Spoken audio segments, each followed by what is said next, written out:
Hello everyone, and a very good afternoon to you. Here we are then in the sunshine for round 5 of Ferrari Challenge for 2025. And our first race action of the day, which will come from our Copa Shell AM cars that are lining up on the grid. All 13 of them ready to do battle in and under the cloudless skies here in this part of Spain. Where are we? We are in Valencia. And welcome to the circuit Ricardo Tormo.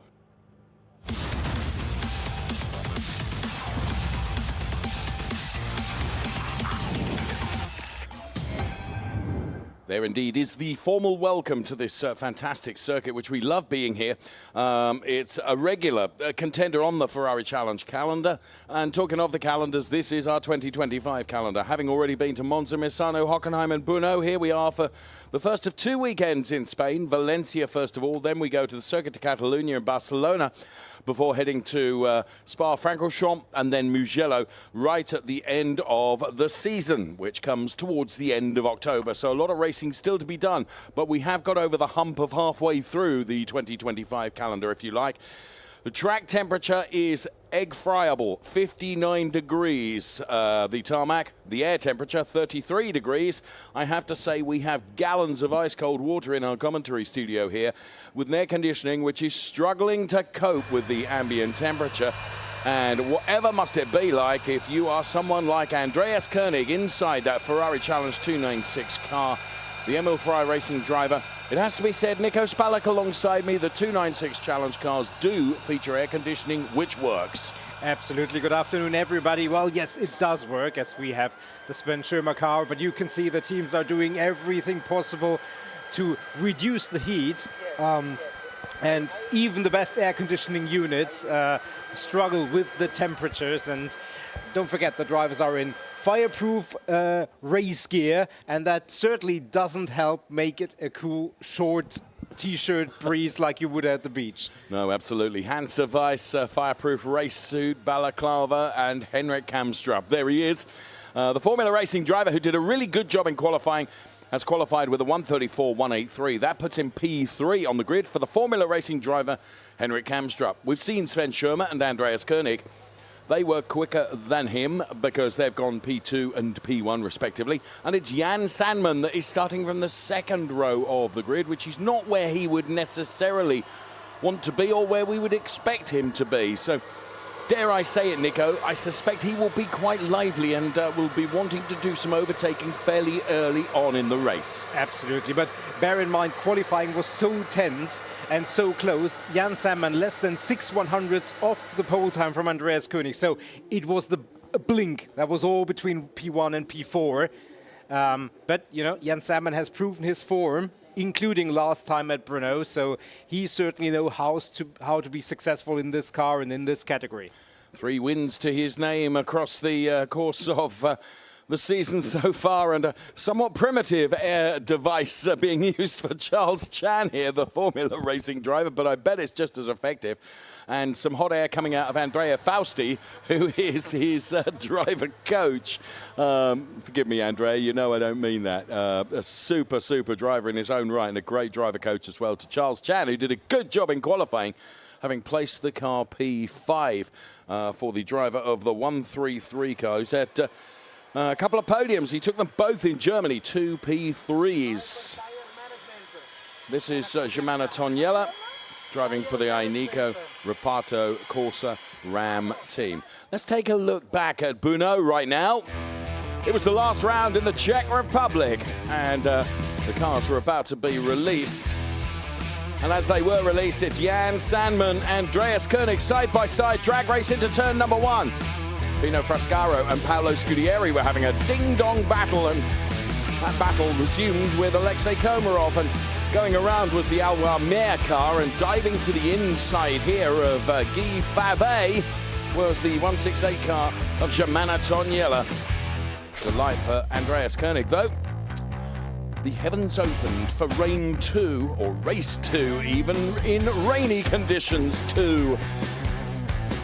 Had torrid conditions in qualifying, and when it came to the race, it hadn't got any better for them. You could see visibility was really at a premium with spray coming off the back of these 296 Challenge cars. And those that were brave enough, including Guy Favre going through on Shintaro Akatsu and Paolo Scudieri doing the same. And fair play to Shintaro Akatsu, always leaving racing room. And Pino Frascaro found that the back end of the car can soon overtake the front end of the car. But Jan Sandman took the checkered flag.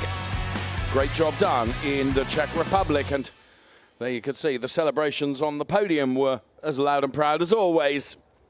So we're back to very different weather conditions here in Valencia. And the Circuit Ricardo Tormo. The brollies are up merely for shade purposes rather than prevention of any dampness, as it were. Yeah, absolutely. Bruno was effectively, especially the Sunday, was a constant monitoring of the clouds on the weather radar. No such drama, no such source of uncertainty here in Spain and Valencia. It's going to be dry, it's going to be hot. So tires are going to be a huge, huge topic. And we already saw in qualifying lots of drivers making sure they put the least amount of strain onto the Pirelli P0s in the quali session. This track is very demanding on the tires. And come the end of the race, that may well be the difference between those who are able to preserve them and those who really take a lot of strain on their black gold. The Go Motorsport Hengstler driver is Fritz Müller, the driving car 155. And he posted a lap time of 1:35.402. So well done, Fritz. And he then going from P10 on the grid, so it's a fifth row start. And, of course, we'll bring you all the drivers in full when we go through the grid graphics in due course from back to front. And there you can see the Richard Mills safety car ready to lead the cars away then as Charles Chan, then the Formula Racing driver, as I mentioned just a little while ago, going from P5 on the grid. So Charles Chan doing a very, very good job in qualifying. This is the Copichel AM Race 1. And well, as you can see, Sandro is driving our Richard Mills safety car today, getting ready to jump into that car and lead everyone away. So Ferrari Challenge stretches all the way around the world and racing this weekend in the USA and also in Australasia as well as here in Europe. And I've also been racing in Fuji just last weekend. It was part of Ferrari Racing Days, which means the laboratory cars from Ferrari as well as some F1 Clienti cars to make up the action that would come thick and fast in the foothills of Mount Fuji. When it came to the Ferrari Challenge races, there was Club Competizione GT there as well. It was an awesome event, enjoyed by all the competitors, whether part of the XX programs or whether part of the Ferrari Challenge. And somewhere as iconic as the Fuji Speedway, what a great place to enjoy the lavish surroundings that only Ferrari can put on a Ferrari Racing Days weekend like this.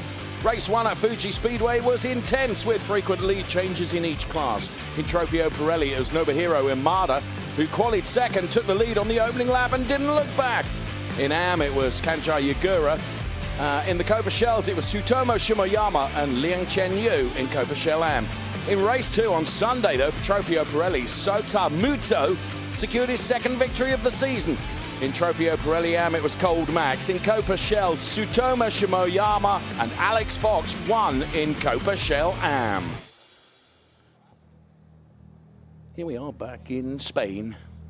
And, well, this fantastic circuit, Ricardo Tormo, so named after the two-time world champion Grand Prix motorcycle racer Ricardo Tormo, was built in 1999 and is often used as a test circuit for many series. 14 turns, 9 left, 5 right. Its entire duration is 4.005 kilometers. There you have it. And it's kind of built into a natural bowl. It's like a stadium. And the race is about to get underway. Welcome if you've just joined us. We are here in Valencia for the first race action of the weekend with Ferrari Challenge. And I think the circuit is not only a great one for racing, it's also perhaps one of the most manicured, beautiful, well-looked-after circuits across Europe. I really do think that, and I really like coming here and If ever you're looking for a city break, then I would thoroughly recommend Valencia. That's my bit done for the local tourism authority as the cars are released then on their formation lap. It's a 30-minute race plus 1 lap. As always, a rolling start with the Ferrari challenge. And the Richard Mills safety car leading the cars away. And as I promised, we will bring you the grid in full from back to front so that you can see who is going from where when it comes to this 30-minute plus 1 lap race. It's going to be a good race, this one. Copechelam, often the most competitive. And going from row 7, Alvaro Ramos didn't get the qualifying he wanted. P13 for the Portuguese driver. It's Pino Frascaro and Alexei Komarov who's had spells of brilliance this weekend. P9 is Paolo Scudieri, and he's Fritz Muller alongside, going from P10. From P8, it's Germana Toniella and Shintaro Akatsu going to be a driver to watch from P7. Boris Gideon can always overtake from P6, and Charles Chan will want to do much the same. Jan Sandman, arguably out of position on the second row, has Henrik Kamstrup for company. Then it's Sven Schirmer and Andreas Koenig fighting over as many championships points as possible to be gleaned from this race. And of course, we need to hear from our driver that put it on pole position from Emil Frey Racing. That, of course, is Andreas Koenig. Well, it was interesting qualifying. We knew it's going to be very hot this afternoon, so we tried to do as few laps as possible. So my tactic was to put the air conditioner on full speed and then do whatever I can do in the car, and it worked out. So I'm really happy. Thank you. Well done, Andreas. He was cranking up the aircon to the max, Nico. Yeah, absolutely. And so he did the speed, and that gave him P1. Talking about championship points, Sven Schirmer leads the championship. He, alongside Andreas Koenig, he's only had 1 win this season, but he has scored heavily and consistently with podium after podium after podium. Jan Sandman, the quickest, as we already mentioned in previous races, so he will try to overtake. But as long as Sven Schirmer scores in P2 and P3 positions, it's going to be tough to catch him. That's what I love about the points system for the Ferrari Challenge. It's always close, isn't it? A really, really good qualifying and FP sessions from Henrik Kamstrup. He's going to be one to watch from here, Nico, the 113 car. I find it unbelievable that Henrik hasn't had a win this season. In fact, he's only had 1 podium. We throw the lights to the top of the screen for you. A drag race into turn number 1. It's Andreas Koenig and Sven Schirmer side by side. They've got to run through their grid boxes. And Sven Schirmer with a good start there, but Andreas Koenig has got the better line. But if Sven Schirmer can put his nose in front, as we watch from our speed cam, and he's done it. What a great start from Sven Schirmer.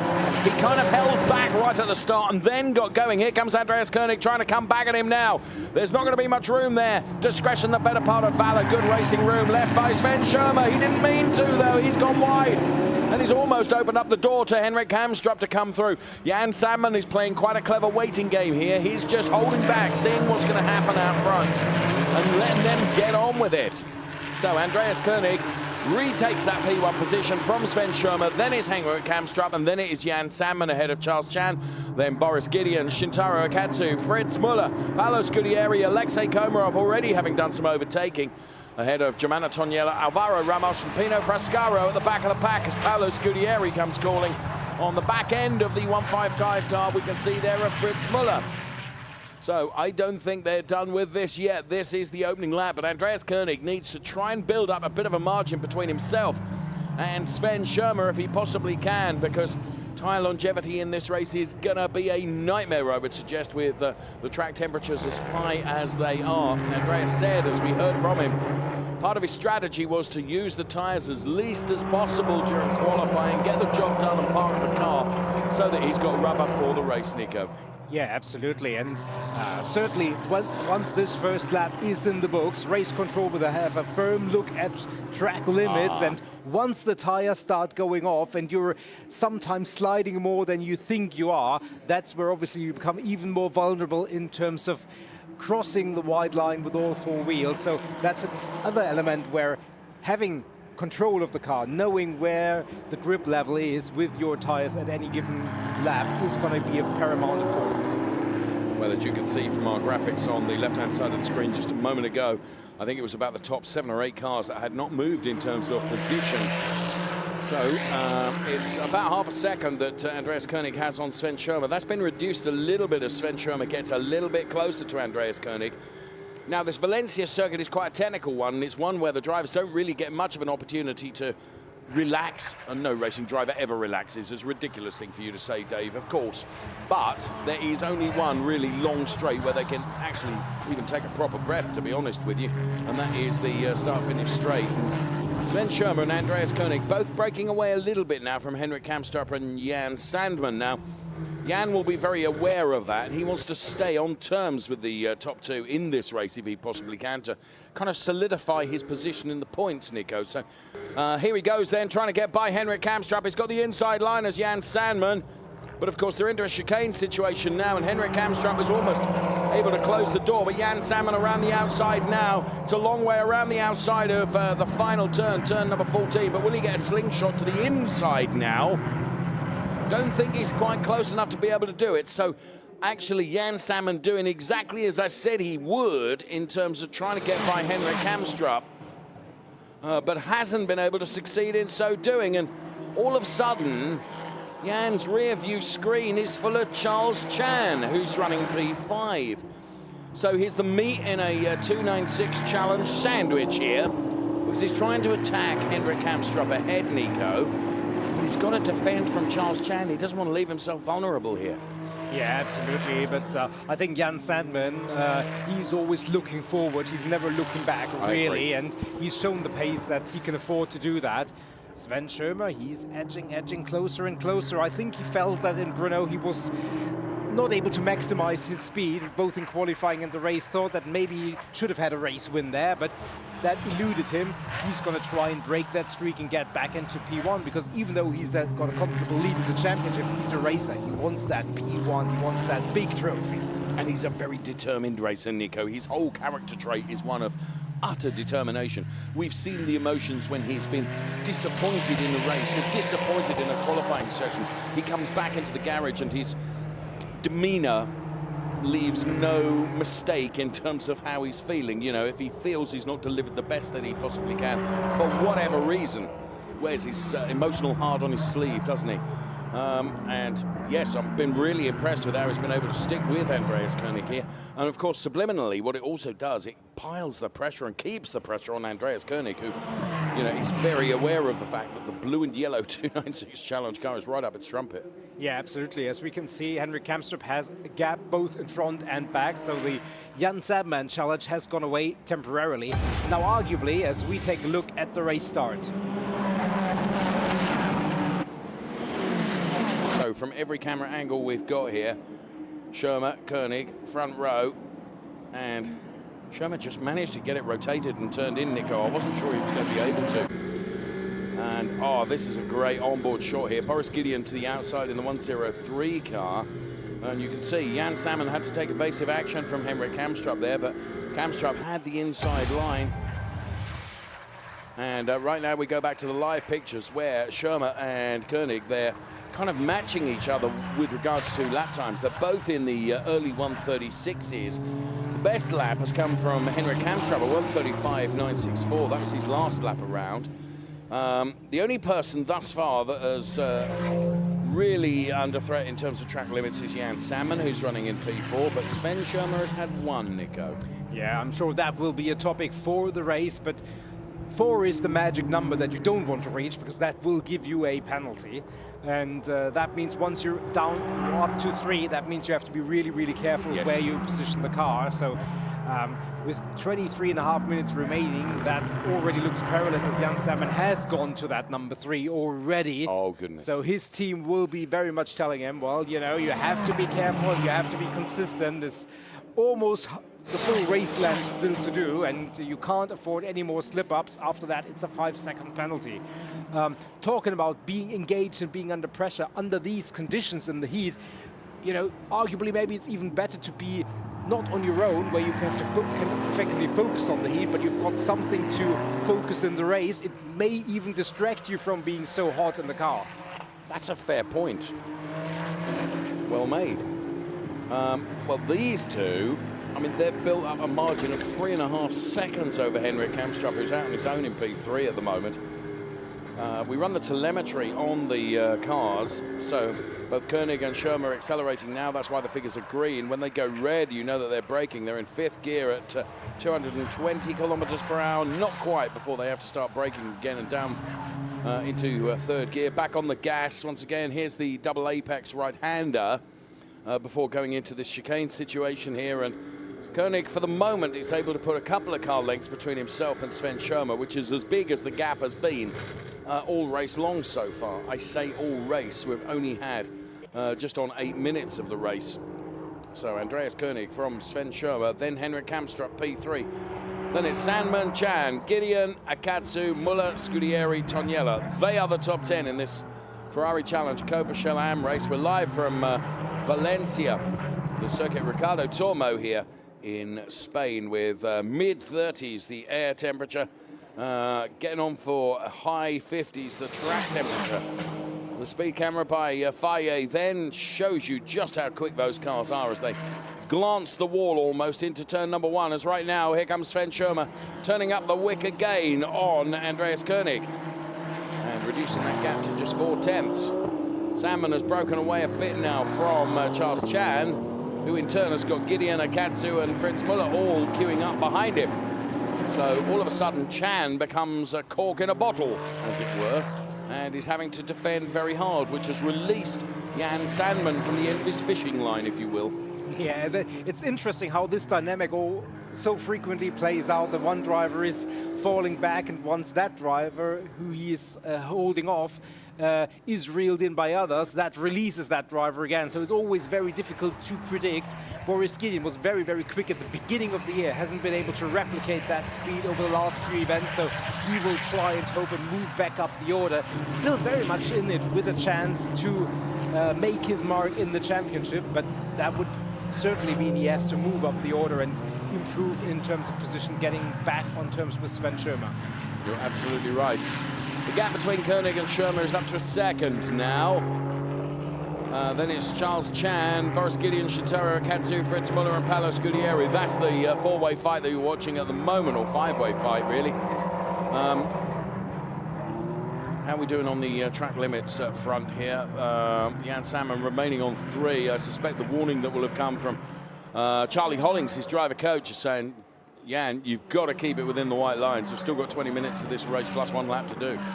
Yeah, although we've heard from other driver coaches and drivers who actually said, you know, the driver coach said, you know what, keep doing what you're doing, get over the white lines, see what you have it, and reportedly the driver from there on out had a clean race. Not going to say any names, but I think it was actually here in Valencia that that story originates from. So let's see.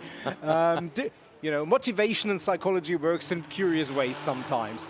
Doesn't it just? Doesn't it just? Andreas Koenig still leading, and talking about driver coaches, there is Giacomo Altoe.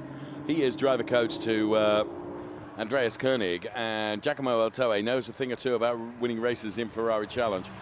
He is Trofeo Pirelli champion of Yore, and he's now acting very much as driver coach to Emil Ferrari Racing and to Andreas Koenig in particular. As you can see, the live championship points, if it were to stay this way right now, it'd be 103 points for Sven Schirmer. Then it would be Jan Salmon, just 4 points between Salmon and Koenig, as Andreas Koenig fights his way back in the Drivers' Championship then. Currently, if it's stopped now, he would be P3 in the championship if he is able to secure the win in this race. And with a margin of very nearly 9/10 between himself and Sven Schirmer, it looks like everything is completely under control, but never say anything until the rotund lady has sung. Absolutely, and remember, this is the first race of the second half of the season. We've got 8 events, and this is event number 5. So whatever gap you have been able to build, there is just as much time for everybody else to claw that back. Yes. So even though almost 30 points is a full event's worth of points, you know, you just need one slip up, and all of a sudden it all comes back. So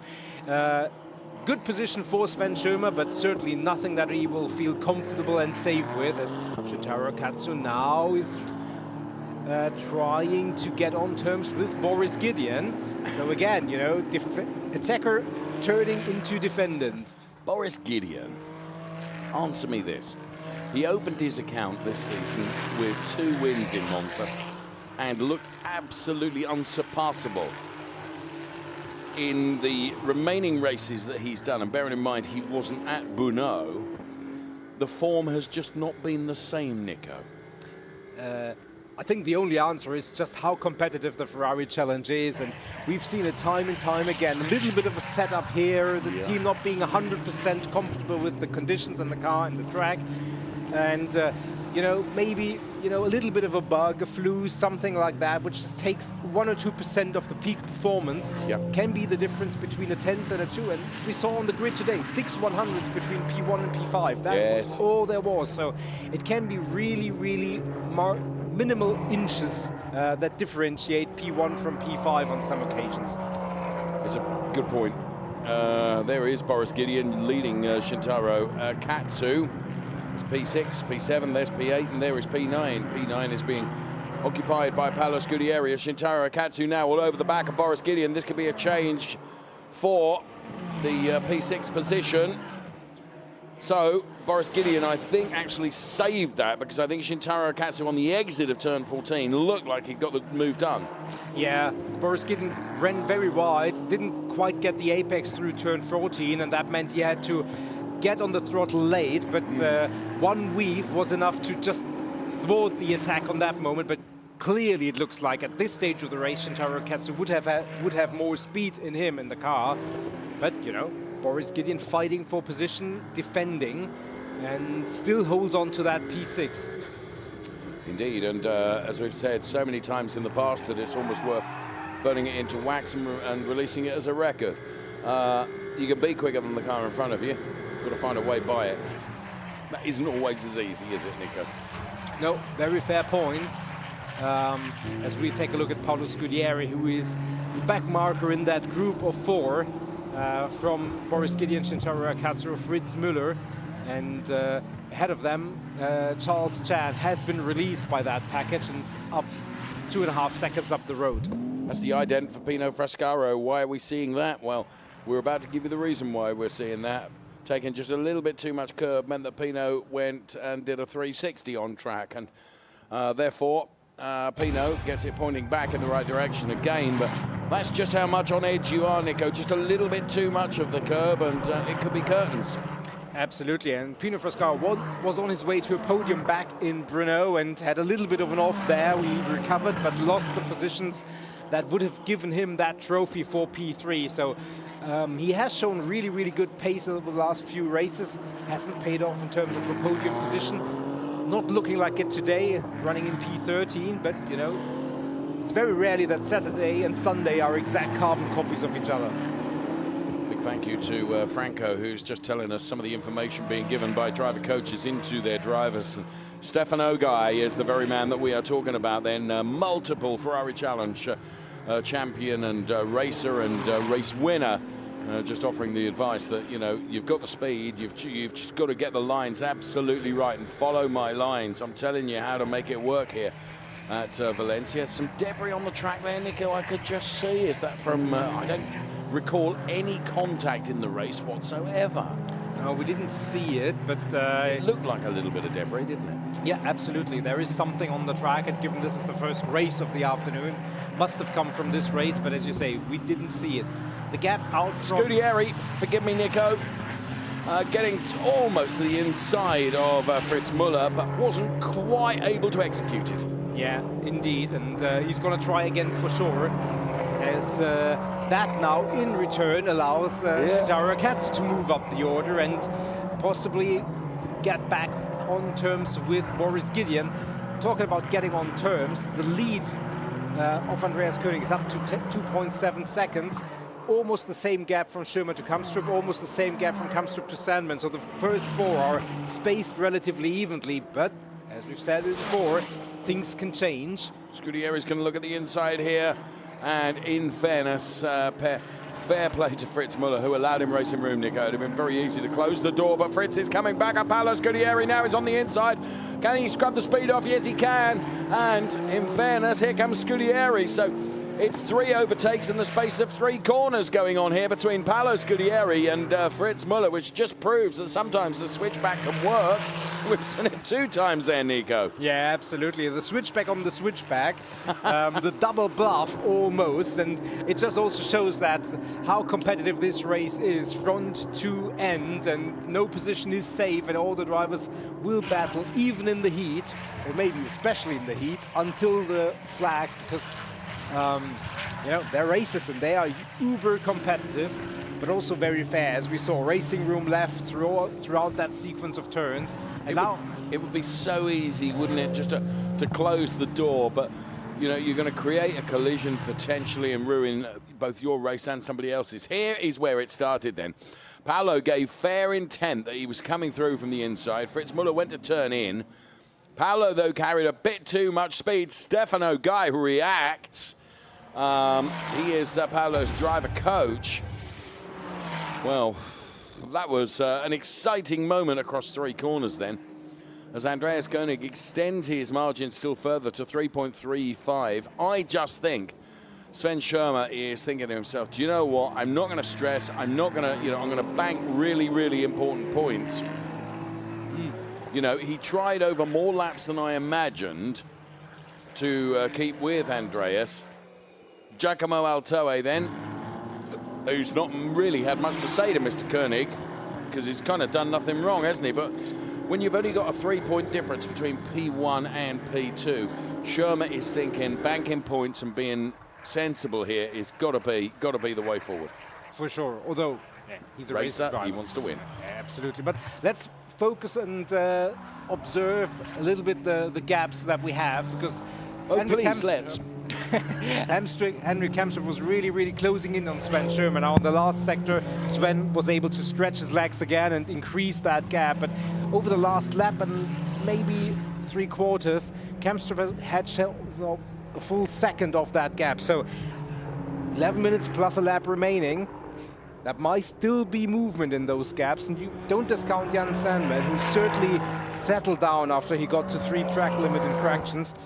I think he might try, if he's within striking distance, I think he might give it a go towards the end. There's movement in them aerials, they say.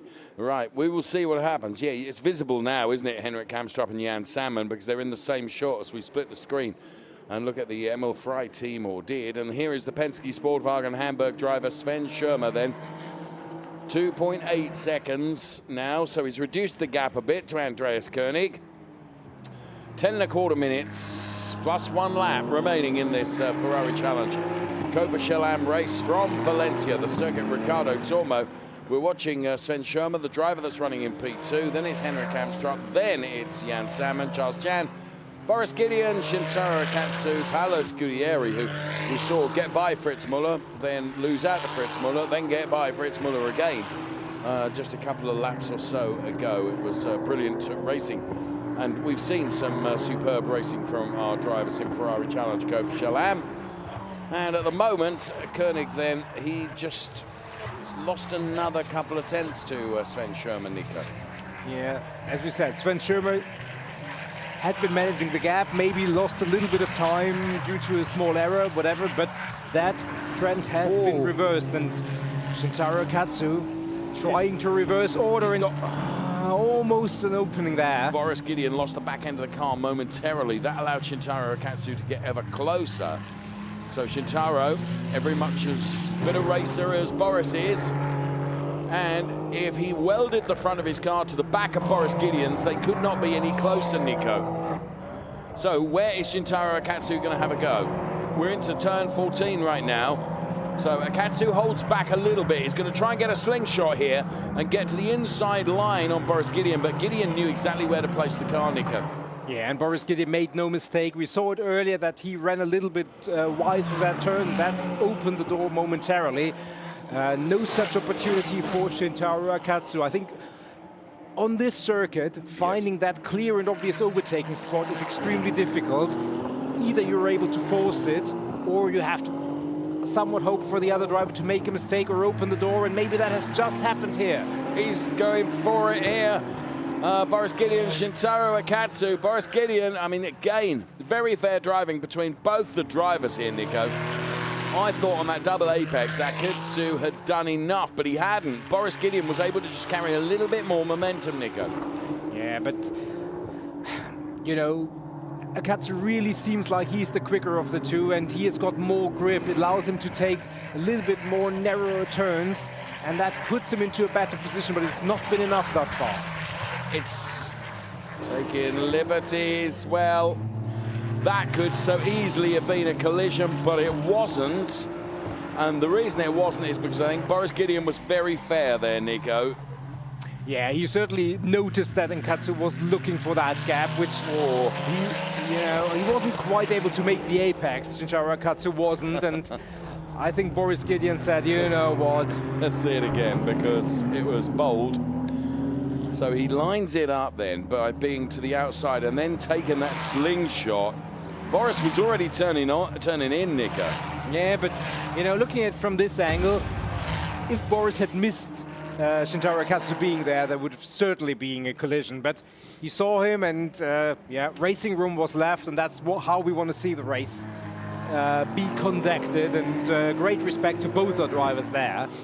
There is just under 7 minutes plus 1 lap of the race remaining. Nico, the gap at the front is down to 1.9 seconds because the Penske Sportwagen Hamburg driver Sven Schirmer, who I do not doubt is being motivated by Andrea Gagliardini, his driver coach, who's metaphorically saying, come on, you can do this. Sven Schirmer is narrowing that gap a little bit, Nico. Yes, he is. Now is Andreas Koenig already managing that gap a little bit? Potentially, yeah. But 1.8 seconds is not a lot. Jan Salmon is less than a second off Henrik Kamstrup now. So, as we kind of predicted, the gaps had been growing up to 2.5 seconds between all of them. And now it's coming down again. The gap between P1 and P4 is down to 4.3 seconds overall. So we're all setting this up maybe for a dramatic last few minutes. There is Jan Sandman right behind Henrik Kamstrup. You're right, Nico. Oh, and Sandman then did well to control that. Running over the curbs just a little bit too much, and that may have dented his progress into Henrik Kamstrup momentarily. 5 3/4 minutes plus 1 lap remaining. And there into the Kessel garage we go with hiding his head. Oh, and now revealing it is von Skeltermar, who's watching on. To the very end of the picture, you can see Charlie Hollings, who is the driver coach to Jan Sandman. There is Jan Sandman, who's running P4. Henrik Kamstrup, who's still, at the moment, Nico, is going to bank an additional point for having the fastest lap in the race.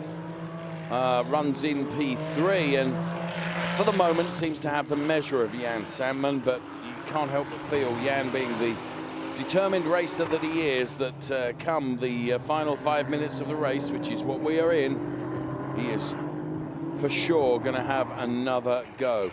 Number of drivers on the cusp of getting a penalty as a round has gone. Charles Chan. So a number of drivers on 3 track limit infractions. They are Jan Sandman, also Fritz Muller, and also Alvaro Ramos. So Charles Chan then, who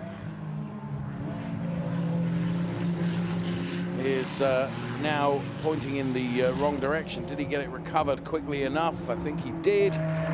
But Boris Gideon will be right on him now, I would have thought.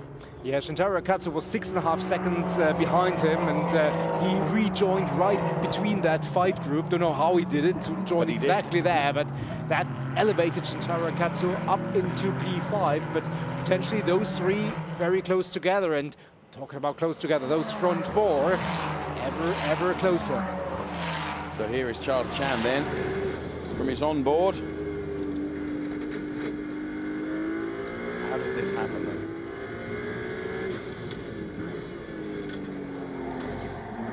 Do you know what? It's just tyres running out of grip, Nico. No more, no less. It's a good recovery, a very good recovery. There is Shintaro Akutsu going through. However, no such luck for Boris Gideon. He was able to close the door before Boris got close to it. Yeah, but Shintaro Akutsu has really found another gear. His fastest lap, and he's currently 1.3 3 seconds quicker than Andreas Koenig in P1, so he's really found the heads up. Now he's 7.7 behind Jan Sandman. I don't imply that he's going to make up that gap, but he is really quick in this second part of the race. And so too is Sven Schirmer, Nico. The gap is almost negligible now.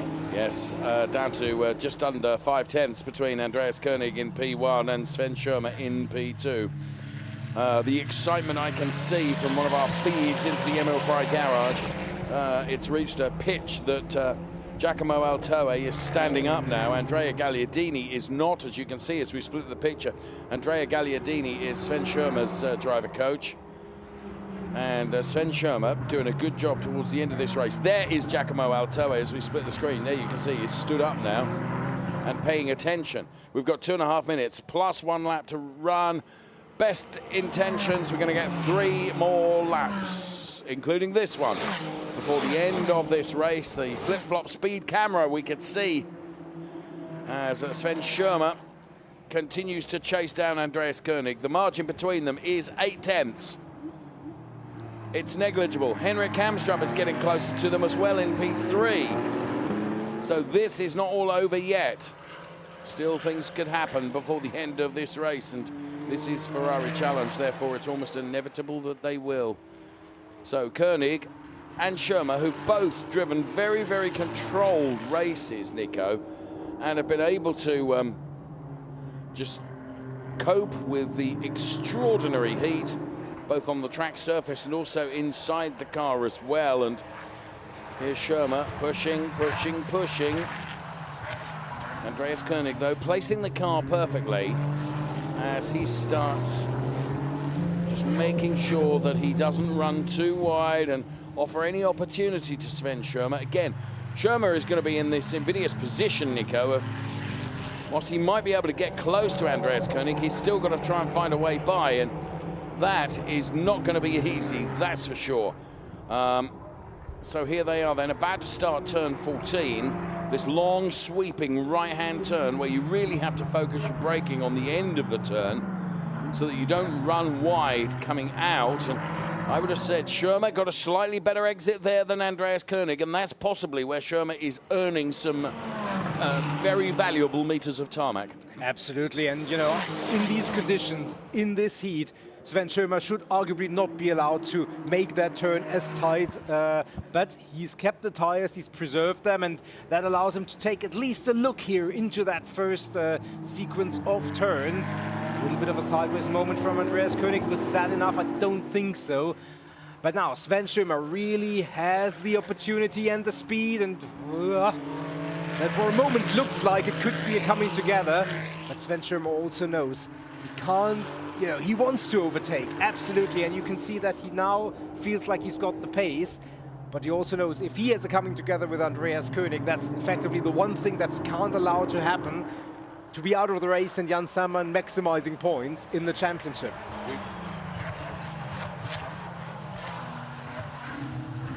This is the remainder of this lap plus 1 more. I'm being told that Andrea Gagliardini has said to Schirmer, give it everything you have got. Come on, Sven. He's really pushing his driver.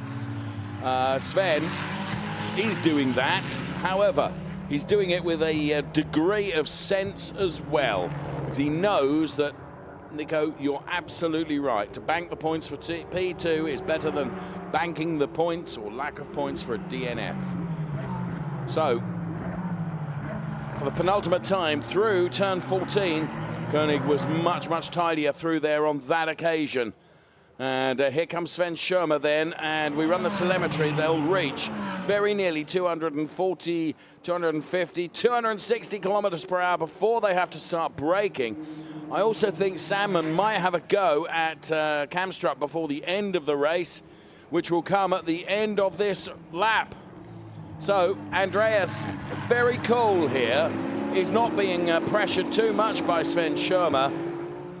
And he's just driving his own races now. Schirmer looks at the inside. I mean, that's as close as he's got. It's not an overtake there. But what he's doing is just keeping the pressure on Andreas Koenig, hoping that there will just be the tiny slither of a mistake, and that would be enough for him to be through. But at the moment, brilliant racing from both of them. So Andreas Koenig, Sven Schirmer, who would have thought it in the last few hundred meters of tarmac of this race that the top four would be absolutely together, which is where they are. It's been awesome racing from them, I have to say. Through the chicane they come now, carrying as much speed as they possibly can. We are running out of opportunities for an overtake here from anybody. Climb uphill right now, then through into the right-hander before the long sweeping left-hander, which is the final turn on this circuit. Ricardo Tormo. Schirmer has got one opportunity left, and it's going to be here at this turn. He tries to shortcut it as much as he can. He's given it everything. But I have to say, the drag race now to the line. It should assure Koenig takes the win. Ahead of Sven Schirmer, Henrik Hamstrup and Jan Salmon. And just look how far ahead they are of Shintaro Akatsu. Before it's Charles Chan and Boris Gideon and Paolo Scudieri. And there those drivers go, crossing that line. I have to say, Nico, credit to the top four drivers. It could have so much been a bin it or win it, and all of them were more sensible than that. Yeah, absolutely. And I guess now the drivers, relieved, they will start feeling the heat again. I think Yes. over the last few laps, they were totally focused and they were spot on pretty much every apex. I think Andreas Koenig is happy that the race is over and was over when it was. And I rather think the team was relieved as well. I think relief is the word. Andreas Koenig's up and down season continues with another up. Amazing. Absolutely Congratulations being awarded. And an amazing race. Even though it didn't amount to an overtake in the final stages, it certainly offered lots of drama and lots of great racing here in our Coppa Shell class. Sven Schirmer running and finishing in P2, which will not hurt his championship hopes. It must be so difficult, Nico, that to race with your head sometimes rather than with your heart, because you know your head is saying, there's a car in front, the car in front is a target, you've got to get by it, you've got to get by it. It's why you're a racing driver, but also by using your head, you know that actually it's not worth taking the supreme risk, because you would lose so many points, and you'd lose points to your adversaries as well. So you have to be wise, and that comes from someone who most definitely isn't. Andrea Gagliardini is wise, and he is driver coach to Sven Schirmer. I think they both deserve, or all four actually deserve, immense congratulations, Nico, because that could have been oh so different on so many occasions.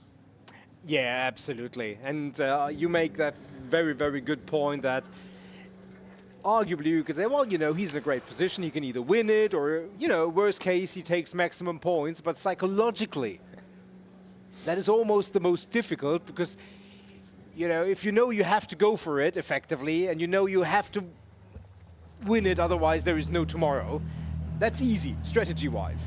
Opening a packet of your favorite chocolate biscuits, one is appealing. How do you make the remainder not appealing? It would be so easy to eat the entire packet, but Is that possible? the sense is, no, hold on to them, you'll have them for another day. Andreas Koenig, what an analogy that was. Steady on, Andreas. He climbs to the top of the car and celebrates. Well done, Andreas Koenig. Great driving for the Emil Ferrari racing driver. Steady on, friend. Giacomo is there, and Sven Schirmer, I'm thrilled that he looks pleased, Nico, because so often Sven looks grumpy, because he's grumpy with himself. Oh, and that's nice to see. The camaraderie that we see in the Ferrari Challenge is awesome, Nico. First to go and congratulate, and there is Henrik Hamstrup, who's done a brilliant job as well. Paolo Scudieri looking after Henrik Hamstrup, Henrik's family with him as well. And, yeah, great shot there from the podium. Love it. grumpy. I don't Well, know. he is sometimes. Let's be truthful. Race 1 classification, Andreas Koenig ahead of Sven Schirmer. Then Henrik Kamstrup, Jan Sam, and Shintaro Akatsu. Charles Chan, Boris Gideon, and Paolo Scudieri, they occupy the top 8 positions. Germana Toniela P9, Fritz Muller P10, Alvaro Ramos P11, Alexei Komarov P12, and Pino Frascaro, after his pirouette, classifies as P13. What I'm trying to say is, I'm trying desperately to dig myself out of this hole, is the fact that he is always disappointed with himself, Sven Schirmer, if he doesn't get what he thinks he should have done. Today, I think he gave it his all, and actually P2 was the right result, and he's pleased with that, as opposed to being grumpy with that. Fair point. I think I've saved myself. Right, we're going to hear from our race winner then, who in the end it was merely 5.5 tenths between himself and the second place driver, Sven Schirmer. So right now, Ludovica is with Andreas Koenig. Andreas, congratulations. A very hot race today due for the temperature and for the battle in the bagarre in the last part of the race. So I want to discover with you your time management and the bagarre with Sven Schirmer. Oh, it was a very, very hot race. I mean, literally hot. And at the beginning, Sven did a nice move, overtook me, but I managed to get back. And then I tried to put some gap in between him and me, which worked. But at the end, I have to say it was not the car that was the limitation, it was me. It was so hot, I should have drunken more. But I'm super happy I took my pole position to the victory. And I'm glad my family is also here, so thank you. Thank you. Thank you. Well done, Andreas Koenig. So, race 1 for our Ferrari Challenge. Copa Shell Am drivers in the searing heat of the Circuit Ricardo Tormo in Valencia. As the cars round the final turn on the formation lap, then the safety car peels off into the pit lane, and it's down to Sven Schirmer and Andreas Koenig to control the speed of the rolling lap, and Sven Schirmer with a brilliant job. Everyone through the first sequence of turns, all okay. Andreas Koenig losing out right at the start of the race to Sven Schirmer. But Andreas Koenig was absolutely determined to come back, took a wider line. Sven Schirmer did, and that allowed Andreas Koenig to go through. Henrik Kamstrup was looking pretty lively as well, so too Jan Salmon running in P4. But it's back to the original starting order, if you like, with Andreas Koenig leading Sven Schirmer. Paolo Scudieri goes through on Fritz Muller, and Fritz Muller then went through on Paolo Scudieri, and that position changed yet again as Paolo Scudieri went through on Fritz Muller. It was a brilliant little battle between these two drivers, and well, you can see, bravo, bravo, his driver coach said. Unfortunately, going around was Charles Chan, but he got it recovered and only missed out on 1 place in his recovery. And Germana Toniela was looking as lively as she always does in driving. And into turn 14 they were heading right now. And so too was Andreas Koenig and Sven Schirmer, who caught right up to him right at the end of the race. But in the end, he was not able to get by because Andreas Koenig would win from Sven Schirmer and Henrik Kamstrup. Those the drivers that you would be seeing on the podium. So brilliant driving in Ferrari Challenge Copa Shell Am.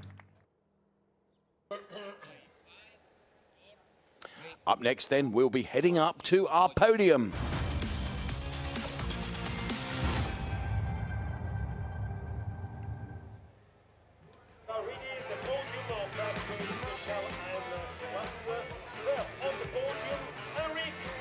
I have to say, the audio accompaniment here at the Circuit Ricardo Tormo, they've got very wrong. As Michele Mambelli tries to battle some hideous noise coming out of the speakers. Henrik Kamstrup onto the third step of the podium, then Sven Schirmer, P2, and Andreas Koenig right on the top step of the podium.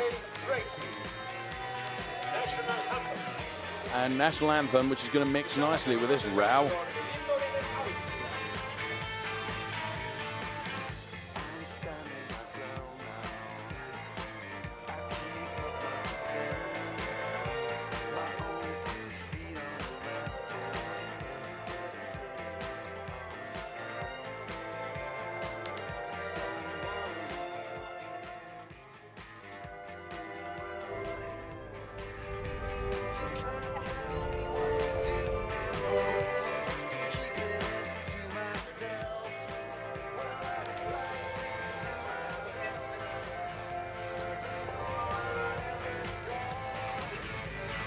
So the anthem did play out, I can assure you.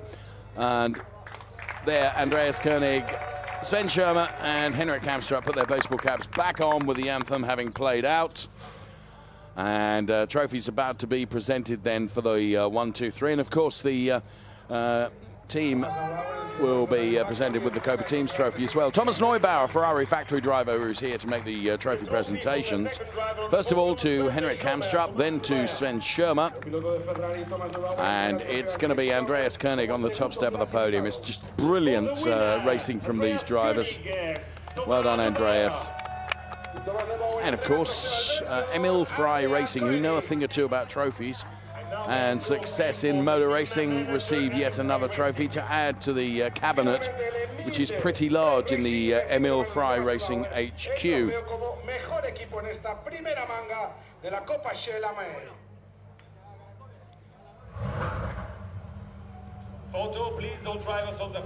So Michele Mambelli invites the drivers to go to the top step of the podium and lift up your trophies, which Sven Schirmer doesn't.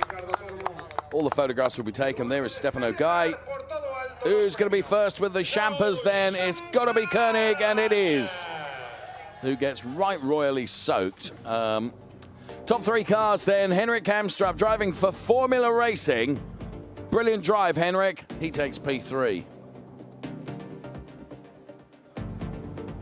Good driving too from the Penske Sportwagen Hamburg driver.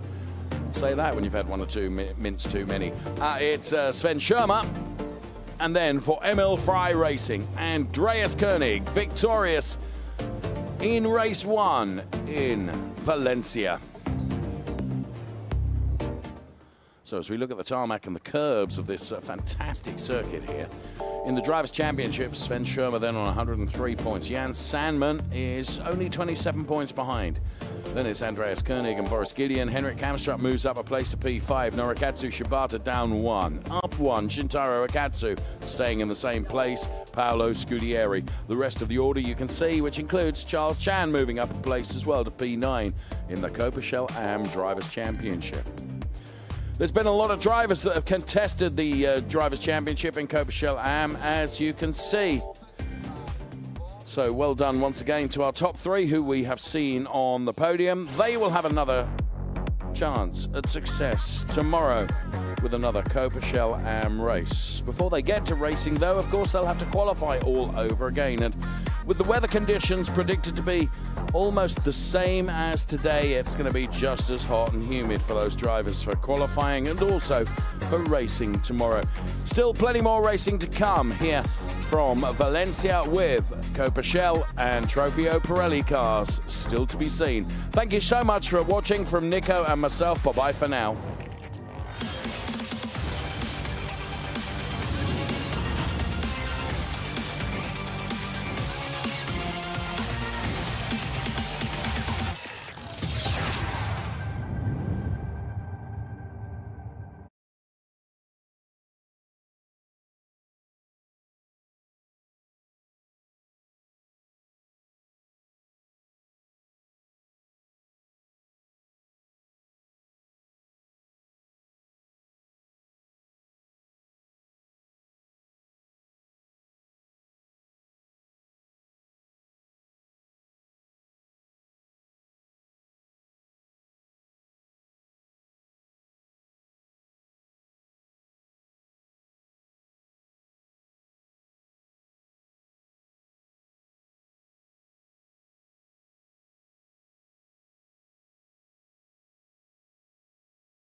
Hello, everyone. Top of the afternoon to you, if I may.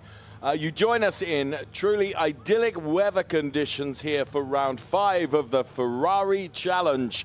We are in Spain, in Valencia, at the Circuit Ricardo Tormo for the first race of our Trofeo Pirelli and Trofeo Pirelli Am competitors. So, Circuit Ricardo Tormo, so named, of course, after the two-time world champion Grand Prix motorcycle racer Ricardo Tormo. Here comes our official welcome to the Ferrari Challenge round.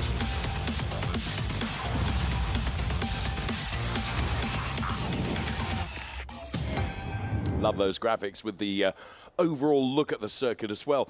I like the Valencia circuit because it's like in its own stadium environment, and it is round 5. It's the first of 2 rounds we have here in Spain, because from here we go to the Circuit de Catalunya in Barcelona, and then it's Spa-Francorchamps, then Mugello for the final rounds of this year's 2025 calendar, which has been certainly a hit. And, well, track temperature, you can see now, is egg frying worthy. 61 degrees.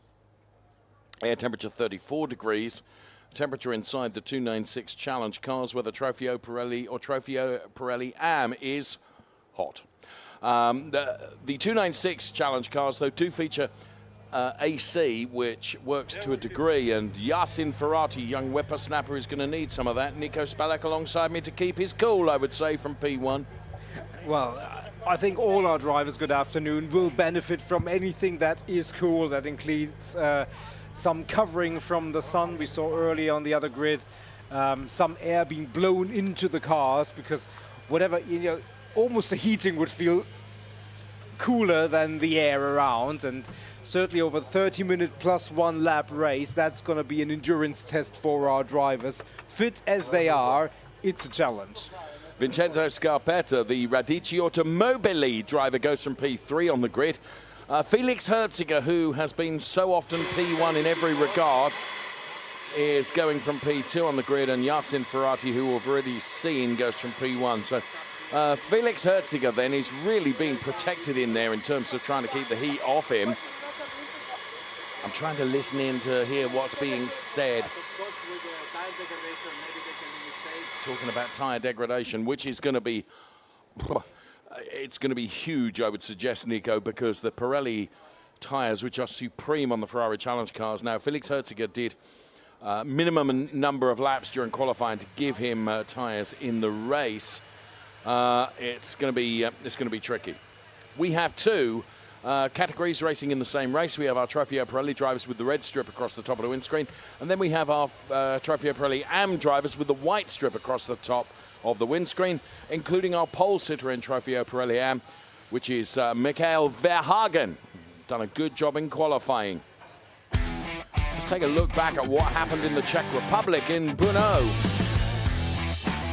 So as the cars were released then, Felix Herziger, it's 1 or 2 losing door mirrors. Marco Zanazzi putting himself ahead of Hendrik Viol. And here you can see just what a great start it was from Michael Verhagen, having to try and go around the outside. 1 or 2 drivers finding themselves pointing in the wrong direction, including the likes of Michael Verhagen. Hanno Laskowski is always entertaining. Went through the gravel and the grass as it was a victory for Felix Herziger. For race 2, the weather conditions were altogether different. You can see the spray being thrown up from the cars. Trofeo Pirelli Am driver Michael Verhagen trying to do a job of going around the outside here, and did it. 1 or 2 cars coming together, including Henri Acide on the receiving end of that, and Felix Herziger having to work very, very hard against Vincenzo Scarpetta, and eventually losing out to Vincenzo Scarpetta, and number 33 car of Michael Verhagen and Hendrik Viol having a real ding-dong battle. Hendrik Viol, though, was able to seal the win in Trofeo Pirelli Am. We're 5 minutes away from the start of this Ferrari Challenge Trofeo Pirelli race as we were looking back at what happened in Brno in the Czech Republic. It was nice to go back to Brno, Nico.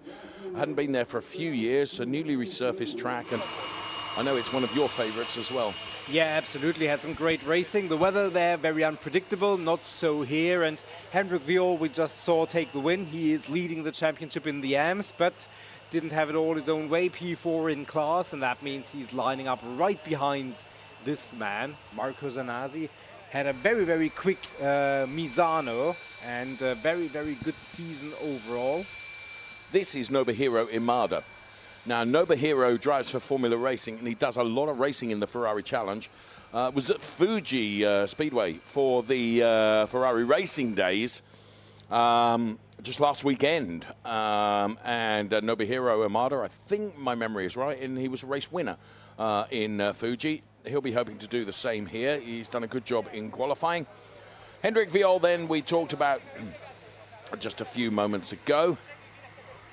He drives for the Scuderia Prague team. And there you can see it's like the reverse action vacuum cleaner, isn't it? I think they call them blowers, don't they? That's on Hendrik Viol right now, trying to keep him cool as much as he can. The Scuderia Prague driver then with a lap time of 1:32.843. I mean, it's almost unheard of to hear Hendrik Viol qualifying as lowly as P4, but that's what he did because it was Mikael Verhagen, Nobuhiro Imada. They were ahead of Marco Zanazzi and Hendrik Viol.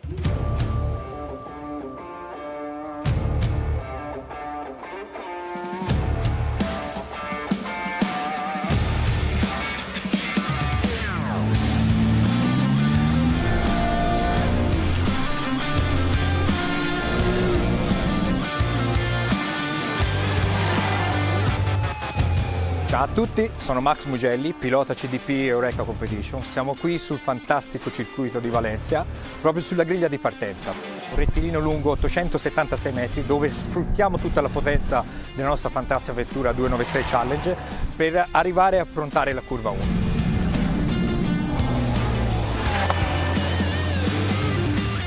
La difficoltà della 1 è stare all'interno della linea bianca per evitare il track limit. Ovviamente sfruttiamo tutta l'accelerazione della nostra vettura. Per andare alla 2, frenata impegnativa, arriviamo sui 220 km/h. È molto facile, la macchina vada in sovrasterzo in ingresso di curva, dobbiamo tenerla perché è importantissimo l'uscita. Andare sul gas per sfruttare la potenza della 296 Challenge.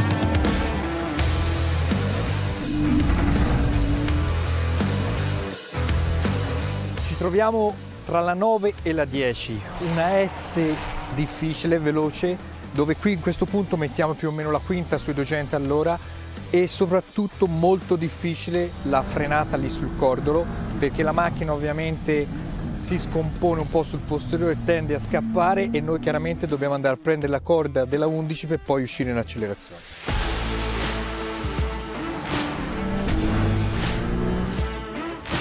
Ci troviamo probabilmente nel punto più difficile del tracciato, frenata della 14, arriviamo dalla 13 in piena accelerazione, considerate qui arriviamo sui 220 km/h, vedete la pendenza comunque di questa curva e quindi è molto difficile la frenata, è molto facile perdere il posteriore e perdere il punto di corda appunto della 14, curva fondamentale perché ci mette sul lungo rettilineo di 876 metri e quindi è importantissimo l'uscita in piena accelerazione.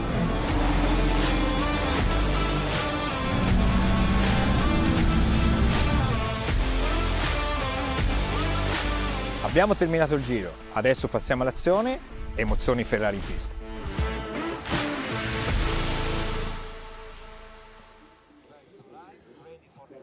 Big up and thanks to Max Mugelli then for taking us on a high-speed walk around the Valencia circuit, which contains some 14 turns. 9 of them are left and 5 of them are right-handers. The circuit length is exactly 4 kilometers.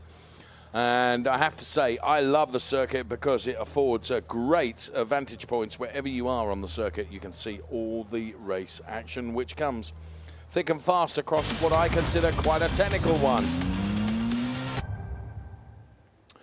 So race start then and right on cue. The Richard Mills safety car will lead the cars away on their formation lap. Always a rolling start in the Ferrari Challenge. Enzo Trilli is back. Made his debut in the Ferrari Challenge one round ago, where he had 2 podiums, doing a great job, Enzo Trilli. He's got to do some overtaking because he's actually starting P5 in class, which is P9, because Nico, one of the peculiarities, if you like, of this brilliant Ferrari challenge is our Trofeo Pirelli and Pirelli Am drivers. They actually start where they qualified, whether they're Pirelli or Pirelli Am drivers, the grid is all mixed up. Exactly, and we will go through the grid in just a few moments, and you will see red graphics indicate Pirelli drivers, white graphics indicate Pirelli Am drivers. So we will have one Pirelli drivers at the very back due to a grid drop, and here is the grid. So Armin Arifpour goes from P21 on the grid. He indeed is white, therefore he is a Pirelli Am driver. P20 Otto Blank, P19 Matt Rosner. It's P18 for Angelo Fontana, and Herbert Guys, P17, will want to be doing some overtaking from there, as indeed will Andrew Morrow and Anders Bidstrup. Welcome back to the Ferrari Challenge. The Bidstrup brothers, Jakob being the other one of them, going from P14, Hanno Laskowski from P13. Danilo Del Favero and David Gosner on the 6th row of our Ferrari Challenge grid before we get to our Pirelli drivers, Henri Acid and Enzo Trulli. They have Hendrik Viol, Pirelli Am driver, ahead of them, and Max Mugelli as well, going from P7 on the grid. Marco Zanassi and Nobuhiro Imada, they occupy the 3rd row, and the 2nd row is occupied by one Pirelli driver, Vincenzo Scarpetta, and Michael Verhagen, an Am driver, Felix Herziger, and Yasin Ferrati with his pole position. They go from row 1. Yeah. Our graphics indicate that Jill Renman may start from the back of the grid, so we will see and have an eye on that. Thank you, Nico. Let's hear from our pole sitter now, Yasin Ferrati. First pole of the season, feels really good. I think for the race it will be another story, not that easy I think, but anyways we will try to do our best. It will be really hot. I think it will be also for the drivers really difficult, but we will do our best and we know what we have to do for the race. Thank you, Yasin, who's accompanied by an oil can being thrown on the floor. You may have heard that big din right in the middle of us talking to Yasin Ferrati. I think he's right. I think it's going to be hard. And Felix Herziger, he knows that with the conditions the way they are in terms of temperature and track conditions, his best opportunity at wrestling away that P1 from Yasin Ferrati is probably going to come right at the start of the race. Yeah, absolutely. And there you can see row 5 is just one car as it seems right now. So unless Henri Acid goes back. Anyway, ready for the start. So Yasin Ferrati and Felix Herziger, Vincenzo Scarpetta looking very lively then. The lights on at the top of the gantry. As the lights go out, I'm not absolutely sure that was a clean and tidy start, to be honest. Into turn number 1 they go then, and Yasin Ferrati, Nobuhiro Imada on the inside of Marco Zanassi goes through, and Felix Herziger trying to get to the inside of Yasin Ferrati is not able to do so. Nobuhiro Imada is on a real charge here and makes contact with the Michael Verhagen car, but I think he's going to go through as well. And he is now tagged by Marco Zanazzi, and Nobuhiro Imada goes round and he's facing the wrong direction with all the cars having to take avoiding action. Credit to all the drivers who were able to do so. Yeah, absolutely, and great move, but then a little bit unfortunate. Felix Herziger the same great speed at the beginning, but being stuck behind Ferrati allowed Scarpetta to go through, and that reshuffles the order quite a little bit. And indeed, Jill Renman has started from the pit lane and therefore has joined the race at the end of the crocodile.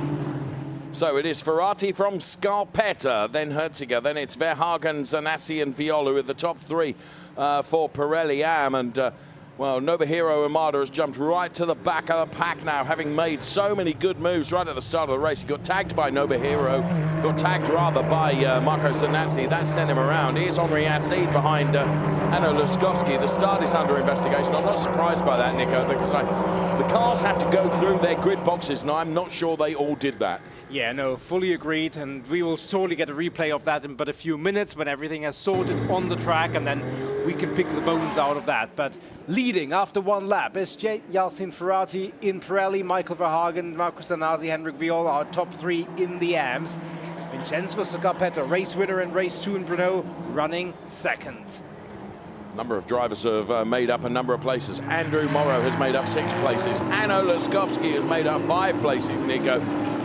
And yeah, great job being done by some of those AM drivers. So start is under investigation, as we mentioned, and it is Yasin Ferrati from Vincenzo Scarpetta and Felix Herziger. They are the top 3 Pirelli drivers. The AM drivers, Verhagen, Zanassi and Hendrik Viol, as we have 27.5 minutes plus 1 lap of the race remaining. We've only just opened the race, and there's a lot that will potentially happen between now and the end of it. So there's Hendrik Viol. He's got Max Mugelli right behind him now. Max Mugelli is a Pirelli driver, so Hendrik Viol being protected a little bit by a Pirelli driver between himself and Hanno Laskowski, who is running P4. Here's Nobuhiro Imada then into the garage. He's got a puncture, I think. Engine is turned off, door is open. Nobuhiro Imada, just last weekend, race winner in Fuji, the Fuji Speedway. And I think, and I fear, Nico, that might be the end of his race. Well, definitely the end of his chance for a top improvement. Got a P4 this season, otherwise it's been P9s and P11, so P2 on the grid would have been a great position and great opportunity to get his first podium here in Europe. Obviously, as you said, different story in Japan, but very unfortunate start, especially as he showed so much great pace in the first few corners. And good to see that he is exiting pit lane once again, but obviously his race royally compromised. Nico, we're going to see a potential, not a potential, a jump start from Hendrik Viol, who is going to pick up a penalty. So race control have adjudged that Hendrik Viol jumped the start and is going to pick up a drive-through penalty. Now, it's kind of a mixed message because we're getting incorrect starting alignment, which led to a jump start for Hendrik Viol. We'll see that on screen in just a moment. See the number 9 car that we were watching just then is the Danilo Del Favaro car, and that's Nobuhiro having gone around. And look at this. How did everyone avoid Nobuhiro Imada? See it from being on board here, Nico. Yeah, and there is certainly contact between Nobuhiro Imada and Marco Zanazzi. And now, depending on race control calls, it might be that our number 2 and number 3 drivers in the AMS will have their races compromised by penalties. But for now, that is just an assumption or a possibility. Michael Verhagen, anyway, leading in the AMS, and Yasin Ferrari leading the race outright. And Felix Hilziger hasn't been able to get on terms with Vincenzo Scarpetta after being overtaken and actually runs afoul of the track limits there.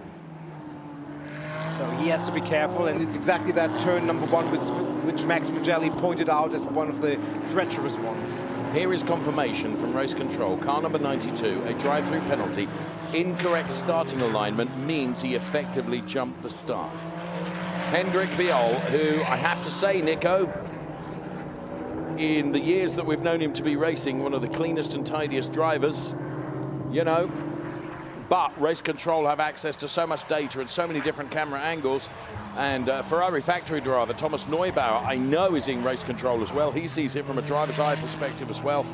They believe Hendrik Viol got an advantage, and therefore he gets a drive-through penalty. But he's not the only driver that's going to get a drive-through penalty. You alluded to the fact that Marco Zanazzi's contact on Nobuhiro Imada would be looked at by race control. Now, we've not seen that yet. We see it right now. He picks up a drive-through penalty, so that means that P2 and P3 in the Trofeo Pirelli AM race, Nico, have both got to serve drive-through penalties. Yeah, that will elevate Hanno Laskowski and Andrew Morrow into provisional podium positions, with Danilo Del Favaro just half a second off that. It also means that Michael Verhagen will have a country mile of an advantage almost. Zanazzi has dived into the pit lane already. Here is Yasin Ferrati, who I have to say is doing a very good job out front. He's built up a margin of 1.8 seconds over Vincenzo Scarpetta. Here is Marco Zanazzi then, serving his drive-through penalty. I have to say, he did make contact with Nobuhiro Imada. It certainly would not have been malicious. It was just one of those things. But Nobuhiro's race has been ruined, and dare I say it, so too now potentially has Marco Zanazzi's.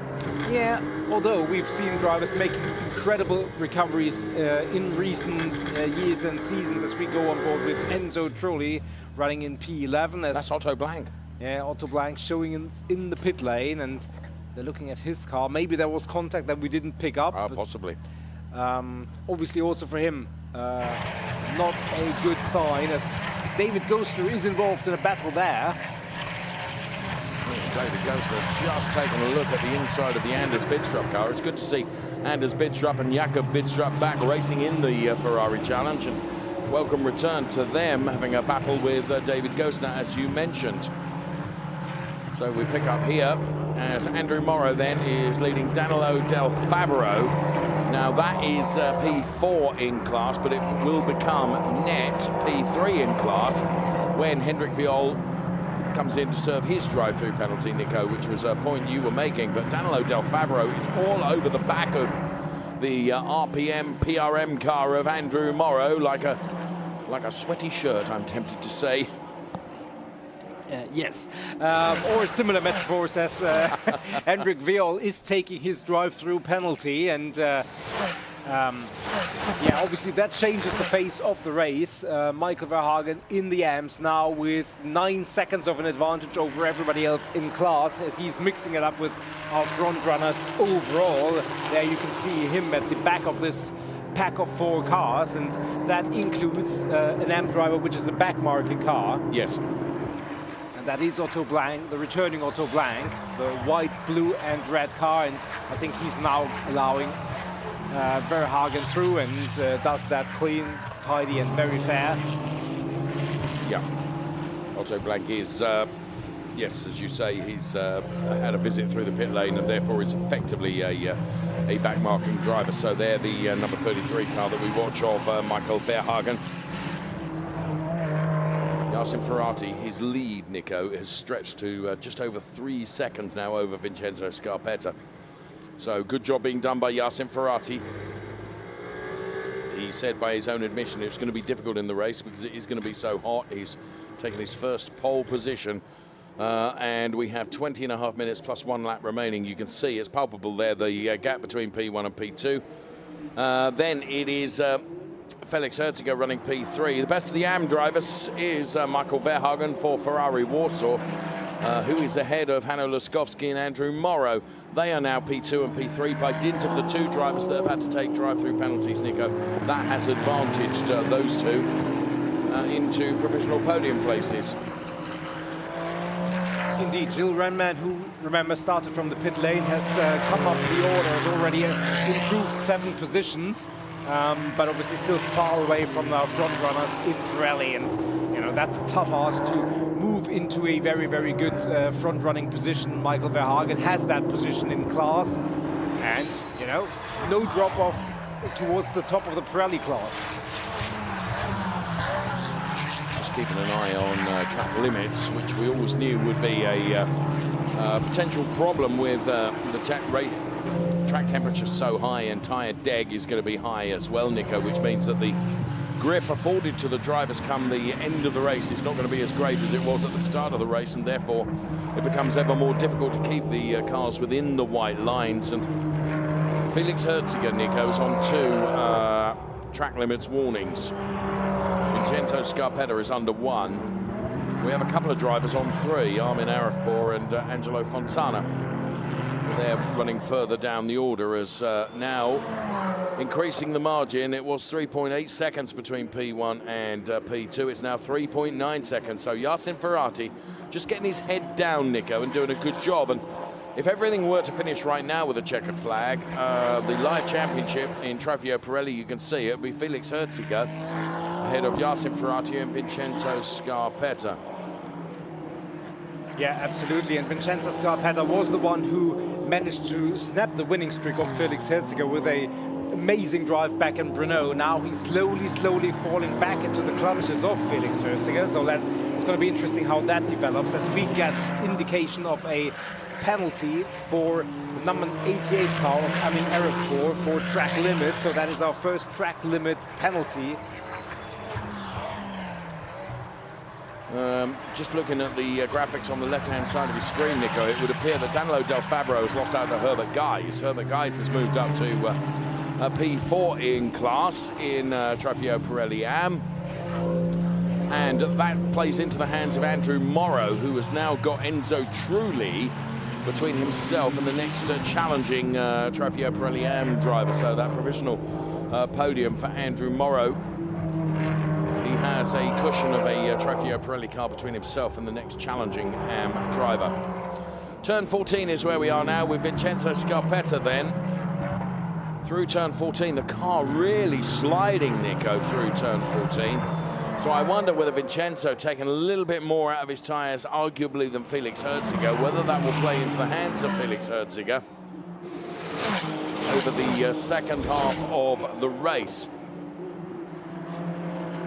We have 17 minutes plus a lap remaining of this race, and there is Felix Herziger, who I think is getting just a little bit close to Vincenzo Scarpetta. Yeah, both of those drivers running on 2-track limit warnings, as Angelo Fontana has received his 4th warning, and that carries a 5-second penalty. He's also in the pit lane, so his race not going well one way or the other. But indeed, this battle is heating up, and again, Michael Verhagen, M driver, keeping with this battle, doesn't have to get involved in it, but certainly showing his pace today in this afternoon in the heat here in Valencia, as this battle for P2 is starting to heat up, if that's even possible.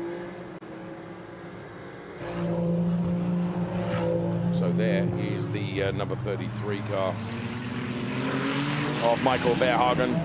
The Ferrari Warsaw driver, who, as Nico quite rightly points out, is on terms with the Trofeo Pirelli drivers. Michael is a Pirelli AM driver, but he's certainly as quick as the Pirelli drivers ahead. Felix Herziger definitely quicker than Vincenzo Scarpetta now.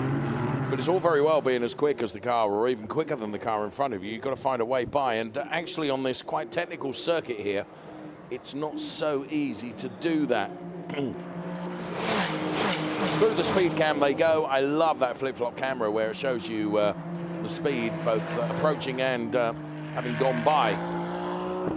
Vincenzo Scarpetta, though, despite the pressure from Felix Herziger, is not one for making mistakes at the moment, and does run a bit wide there, and is going to need to be careful with regards to track limits, because he only needs one more, Nico, and then he will be on the, if you like, toll-free limit of 3.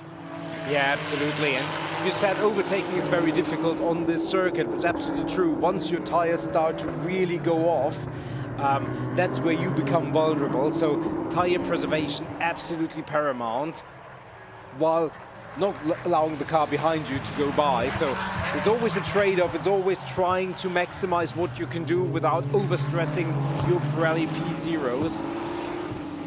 And thus far, no indication that either of them is struggling significantly more than the other. No, I think that's a very fair analysis.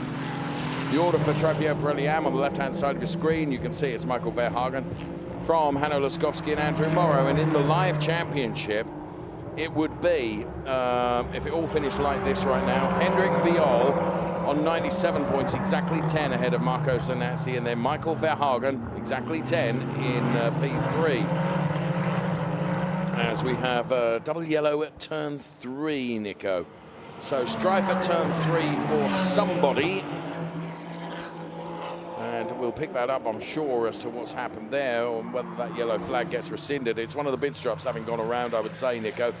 And it is Anders Bidstrup, the Formula Racing driver, who is slow, isn't he? So we'll see what has, we'll see if we can make any analysis of what happened to said Bidstrup, as Felix Herziger continues to really put the pressure on Vincenzo Scarpetta, who is soaking it up thus far. Oh, and there, great driving from, you can see, from the stricken car, keeping it well out of the way of those drivers that are getting around this track as fast as their 296 Challenger cars and the Pirelli tyres will allow. Absolutely, and Yassin Ferrati will be praying for no safety car, because with almost 7 seconds to the good of everybody else, if a safety car were required to rescue and recover the Anders Bidstrup car, that would obviously eliminate all the gap that he had accumulated. It's going from bad to worse for Marco Zanazzi, Nico, who's now running P16 in the race overall. I am being told in my ears that he's now going to get a time penalty of 5 seconds for track limit. So as he pushes really hard to make up following his drive-through penalty, he's exceeded the track limits too many times and has picked up a time penalty. So Marco Zanassi having a torrid time of it in the race. 12.5 minutes plus a lap then as the cars head down the start-finish straight. I say down because it is quite a downhill start-finish straight into that turn number 1, which carries so much speed into turn 1. There's David Gostner, I believe. Indeed so, and Herbert Guys trying to chase him down. But David Gostner getting a little bit closer to the number 34 car that we ride on board with now, which is the Radici Automobili Sanassi Racing Team and young Enzo Trulli. Hanno Laskowski's moved up 7 places. Andrew Morrow has moved up 8 places. Herbert Guys, Nico, has moved up 6 places. Big movements in some of the Trofeo Pirelli cars in particular. A lot of that advantaged by drive-through penalties, though. Yeah, that's fair. Enzo Trulli now, he has Andrew Morrow in his target size. Now, if David Gostner can somehow stick with Enzo Trulli, he would like to stay in the draft and try and get on terms with Andrew Morrow, because that would potentially put him in a position where he can fight for a podium. And there in the background behind Enzo Trulli was David Gostner. So Andrew Morrow is kind of maybe well advised to just let Enzo Trulli pass without David Gostner coming back into the mix. But on the other hand, he would really love to have that cushion between himself and the next driver in his class. We're being told by the Emil Frey team that Yassin Ferrari's car is performing well. The tyres are holding up well. And they're just telling Yassin to remain cool, calm, collected, and keep it clean and tidy. And don't stress anything too much. And that's precisely what Yassin Ferrari is doing, with a margin of 8 seconds over Vincenzo Scarpetta and then Felix Herziger. The 2 fastest laps, unsurprisingly, come from Yassin Ferrari and Michael Verhagen. So the penalties, the red bars you can see in the graphics on the right-hand side, or you could just a moment ago. We'll bring them back to you in just a few moments, but we're looking at Trofeo Pirelli at the moment, which is led by Yassin Ferrari from Vincenzo Scarpetta. Then this man sent a picture, Felix Herziger. And then the number 33 car is driven by Michael Verhagen. He is an AM driver. And there you can see the red bars on the end of the graphics indicate penalties for Marco Zanassi, Armin Arifpour, and also for Angelo Fontana. There's the Anders Spitzgrup car, who has nursed the car back into the pit lane, so no yellow flags around the track anymore, which with 10 minutes remaining means we have green flag conditions all around the track. Being told that it might be a gearbox sensor issue potentially. Whatever it is, the team are working hard on the car, as you can see from the split screen. Michael Verhagen, Hanno Laskowski, Andrew Morrow. If everything were to stay the way it is right now, it would be the second podium for Hanno Laskowski. For Andrew Morrow, it would be another podium. He did take a race win at the opening round of the season in class. So another lap put in the book right now. Love that sound. Woof, woof, woof, as the cars go by. I'm not doing a dog impression. That's how they sound as they go past our speed camera, which is, I mean, the speed of these 296 Challenge cars is awesome. The Emil Frey Racing driver, Hanno Laskowski, doing very well here. I mean, it's good for Emil Frey Racing because they're P1 in Pirelli, Nico, and they're P2 in Pirelli AM. Yeah, absolutely. I mean, we've extolled the virtues of the Swiss team many times, and for good reason. And Hanno Laskowski, entertainer that he is keeping it nice and tidy on the track today. There is Andrew Morrow, there is Enzo Trulli. Lurking behind Enzo Trulli, there in shot is David Gostner. So the battle for the podium in the Pirelli AMS is far from over. And you know, for Andrew Morrow, it's really strategically difficult. How do I play this? Do I just let Enzo Trulli by and try to stay with him? Which, however, would put me right into the vision of David Gostner. On the other hand, if I hold up Enzo Trulli, once he gets by, David Gostner will be there right with him. Difficult call. It is a difficult call. Andrew's a pretty cool, calm, collected character. And yeah, it just seems to have everything completely under control. Whatever his decision, we can tell from the language of the car that he's making his own decision, Nico, and that's what he's sticking with. Not that he would listen to us, were he even able to, I feel sure. So 7.75 minutes plus a lap as Yassin Ferrari puts another one in the book and extends his lead now to just over 10 seconds between P1 and P2. P2 occupied by Vincenzo Scarpetta, P3 from Felix Herziger. There is Andrew Morrow, and there you can see David Gosner, who's desperate to get by Enzo Trulli in his own right. Because if David Gosner could get by Enzo Trulli, who we ride on board with right now, it would give David Gosner the target sights of Andrew Morrow and a potential podium for David Gosner. Absolutely. Our timing screen indicates that Danilo Del Favaro is dropping down the order, has lost quite a bit of time in the last sector, something like 15 seconds, but he has finished the lap, so whatever happened there, we will surely get a replay of that. Yassin Ferrari, you said it, 11 seconds now to the good with 6.5 minutes remaining. He could have a nice cocktail, alcohol-free of course, but and a relaxing time on the beach. Such is his gap. And the only thing he doesn't really want is a safety car. So what happened to Danilo Del Favaro? Well, it was kicking up too much curb, and it was a high-speed spin for Danilo Del Favaro. The gravel trap doing its job, and thankfully Danilo not spinning the rear wheels and bogging the car down into the gravel trap. He was able to get it going again. So credit to Danilo for not causing a race suspension and potentially a safety car, because he could have done there. Yeah, absolutely. Emil Frey Racing and Yassin Ferrari certainly jolly glad about that, not causing a red flag, as Max Mugelli has now overtaken Michael Verhagen, which is academic in terms of points for Michael Verhagen, because Max Mugelli obviously a Pirelli driver, but that naturally puts Max Mugelli right behind Felix Herziger, and all of a sudden that podium, which seemed at least fairly assured for Herziger, might be under threat by a Max Mugelli. Max Mugelli, who gave us his track guide right at the beginning of our program this afternoon, you may recall, you can actually almost feel the rumble strips through the through your television speakers.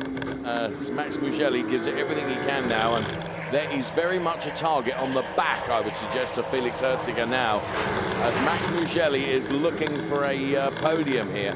And for Max Mugelli, it would be his second podium of the season. I seem to recall he took P3 in the second race at Brno just a couple of weeks ago, and Max Mugelli would like to be back on the podium again, and that's how close he's getting to Felix Herziger. All of this, of course, is playing nicely into the hands of Vincenzo Scarpetta, because Felix Herziger is having to think about what Mugelli is doing behind him, and therefore that's allowing Scarpetta to get up the road a bit.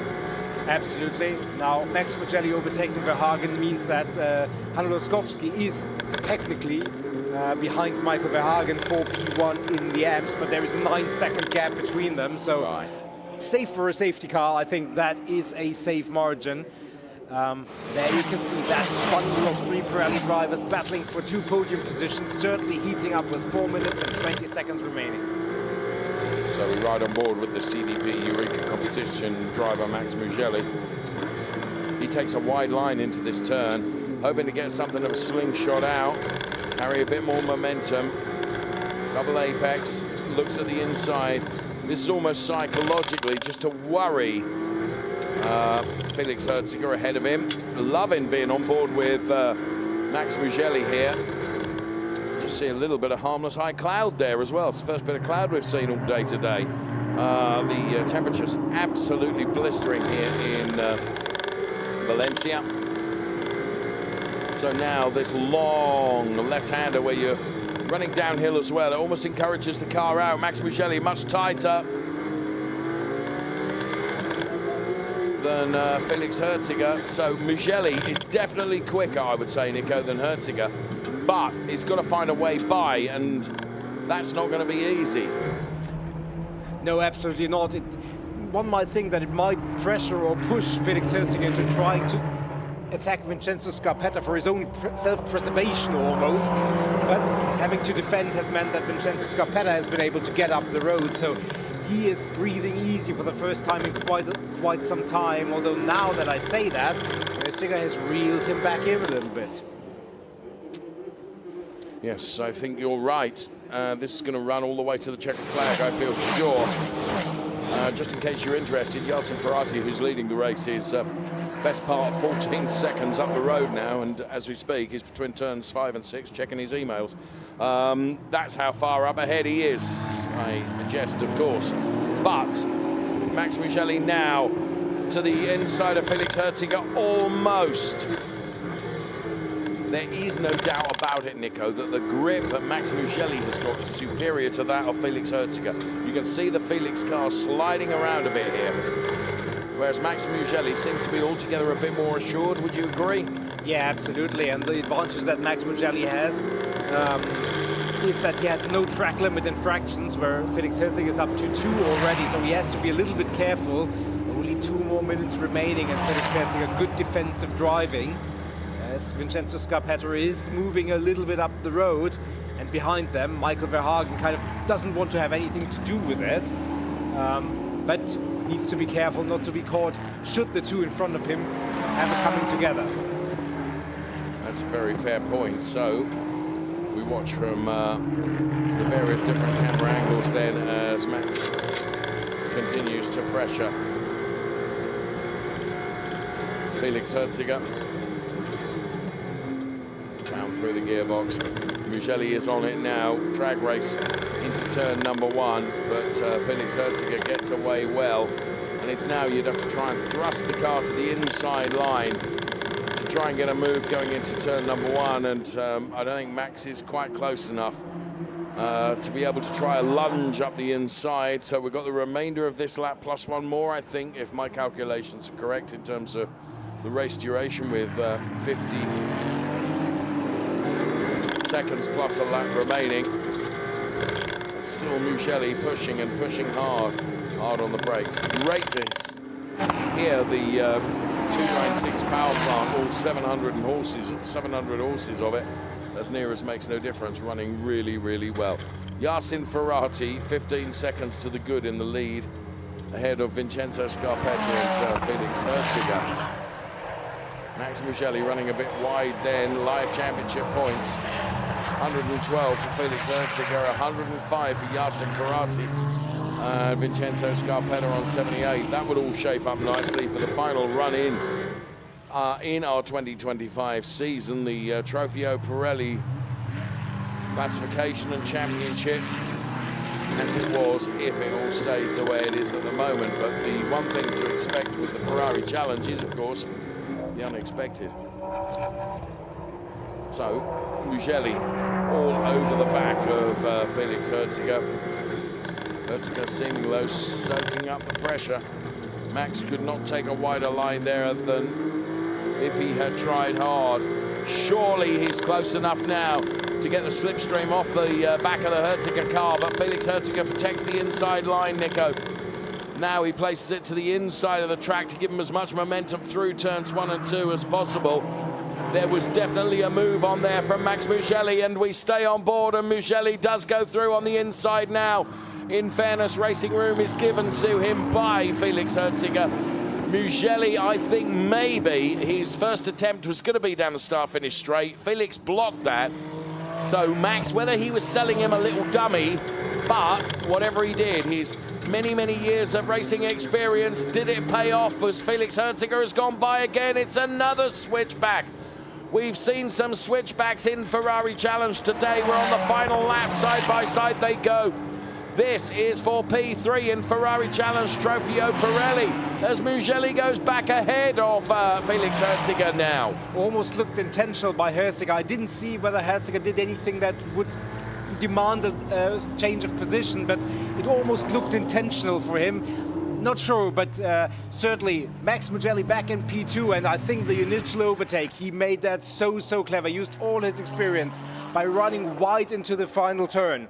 Here comes Yasin Ferrari to celebrate his first victory in Ferrari Challenge Trofeo Pirelli. He takes the checkered flag. Well done, Yasin Ferrari. Bravo, bravo from the Emil Frey team then. And what a battle it's been for P2 and P3. But it is going to be Max Mugelli, as Nico says, using all his years of racing experience, who will take P3, Vincenzo Scarpetta P2. Felix Herziger, unbelievably not in a podium place. And Michael Verhagen ahead of Hanno Laskowski and Andrew Morrow. They're the top three in Trofeo Pirelli Am. Wow, Nico, it all livened up right at the end of the race, did it not? Absolutely, and going back to the Max Mugelli overtake, he had no track limit infractions, and you could see it from on board. He ran wide into that final turn, so effectively cashed in one of his available track limit infractions. Yes. And he actually got one for that. Yeah, which would be right, wouldn't it? And so he should get that penalty. Exactly, but that allowed him to take some extra momentum. I mean, that is my interpretation. I don't want to put him in any hot water or anything, but that was, if that is what he did intentionally, that was supreme clever racing. Well, he's wise, old, no. He's, so where did, I'm intrigued by this. So Max sets it up initially. That's already the switch of positions at the final time. Why do you think? I mean, I think you're right. I think it looked like the position was given back, wasn't it? It looked like it. I have no explanation for it, but it certainly looked like Hirziger didn't have full power at that moment, intentional or not, but yeah. What a race at the end. Yassin Ferrari said it wouldn't be easy in the race. Well, he made it look easy, didn't he? He absolutely did. Vincenzo Scarpetta held off Felix Hirziger for most of the race and finished in P2, and then Max Mugelli. 2 podiums on the bounce for Max Mugelli. Well done, Max. That was certainly one of the moves of the day, I feel sure. Really, really interesting. There is Yassin Ferrari. Many would argue, Nico, it's been a long time coming. I mean, there have been some rookie errors from Yassin over the season so far, and I think he would be the first to admit that as well. Yeah, for sure, but made no mistake, made it stick at the very beginning of the race. Vincenzo Scarpetta maybe as a cushion between himself and Felix Hirziger, but 17 seconds. That's a statement. It is a statement, and it's a fairly definitive one as well. That's for sure. As the cars coming into the Parc Fermé area, one of the happiest is going to be Max Mugelli, who's congratulated by Sarah, his daughter, and Tina, of course, his partner. Yeah, well done indeed. Here is Yassin Ferrari, though, Nico. The revs the engine to its limits in celebration and jumps out of the car. Will he be on the roof? No. Well done, Yassin. What do I say? Not on the roof, on the engine here, however. Oh! As if prompted. Steady on, Yassin. Many congratulations, richly deserved.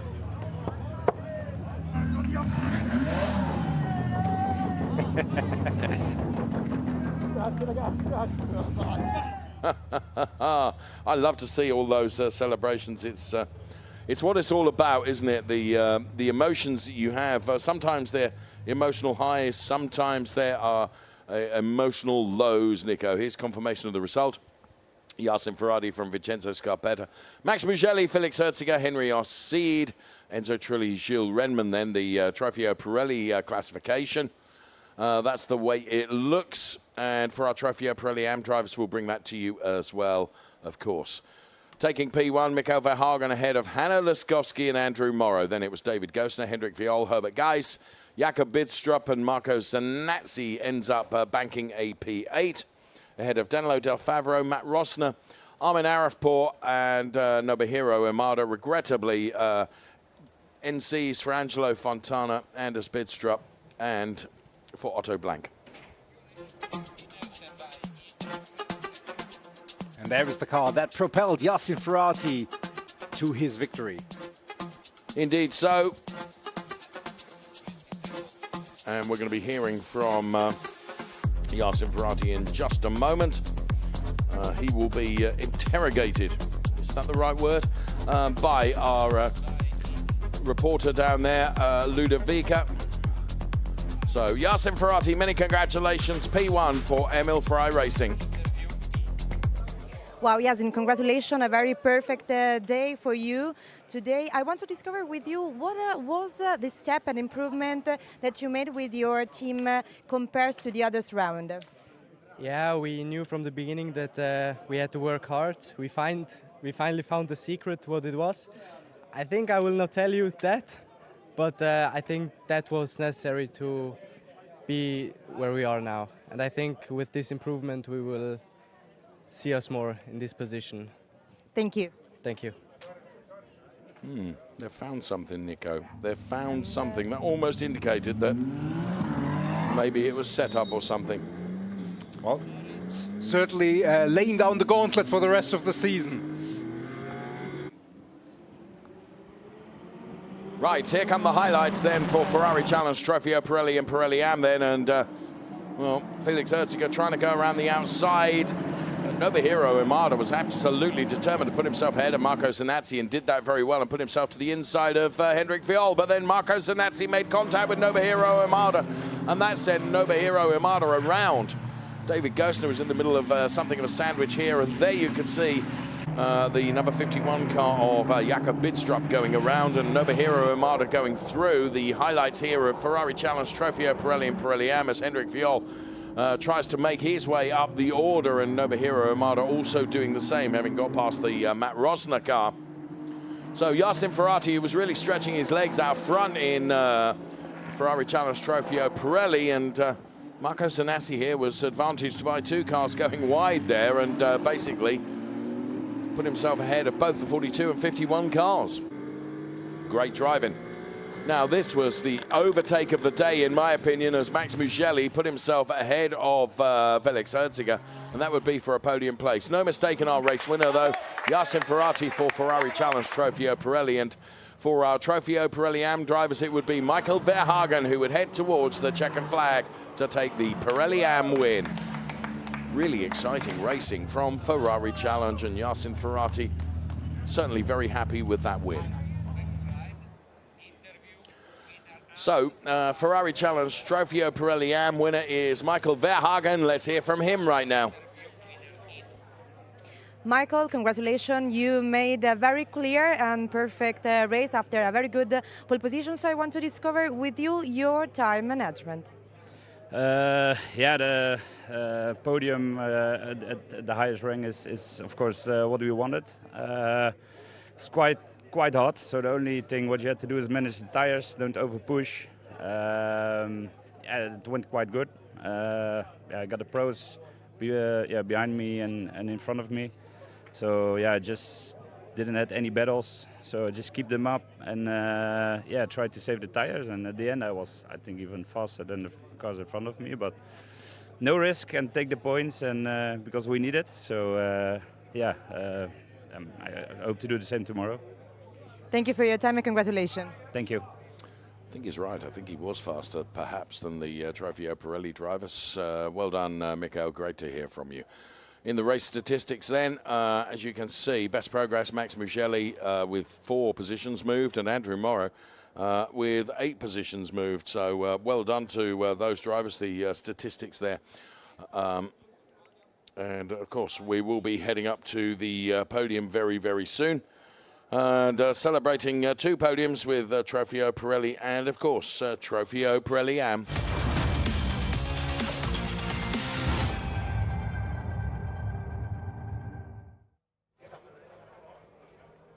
So the podium is readied, as you can see, and we will be inviting our Trofeo Pirelli drivers onto the podium for the first time. And here's Michele Mambelli to bring us the drivers. On the podium, Max Mugelli. Second on the podium, Vincenzo Scarpetta. Segundo clasificado, Vincenzo Scarpetta. And the winner is 1, Yasin Ferrati. Il vencedor del trofeo Pirelli, Yasin Ferrati. Sul podio, on the podium, team manager Emil Frey Racing. Equipo ganador, el equipo formado de Emil. So there they have it then. Of course, Emil Frey Racing represented as well. Escuchamos en honor del vencedor. Baseball caps off. Here comes the national anthem.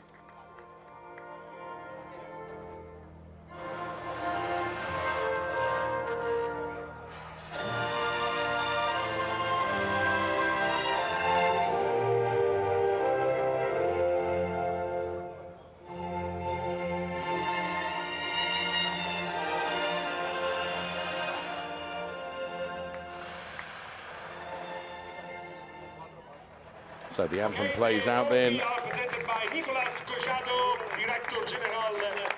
So trophy presentations right now.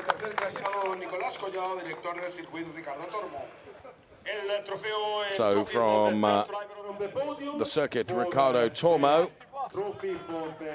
The trophies are presented first of all to P3, then to P2. Well done, Vincenzo. And the trophy for the winner, Yasin Ferrari. Yasin Ferrari then in receipt of his trophy. And now the trophy for the team manager, Emil Frey Racing. Of course, Emil Frey Racing get the Copa Team trophy. And now the Pirelli trophy, Fabio Lo Monaco Pirelli Motorsport for Yasin Ferrari. And Pirelli Motorsport trophy also to be presented. And Yasin receives that trophy as well.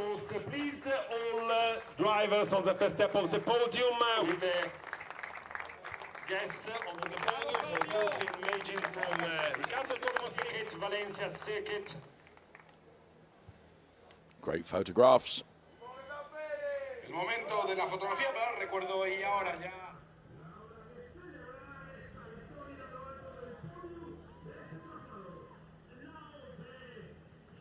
And the champagne race.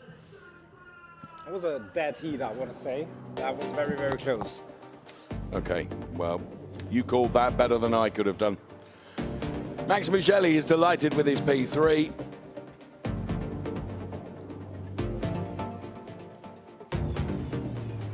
The driver of the number 90 car for Radici Automobili is Vincenzo Scarpetta.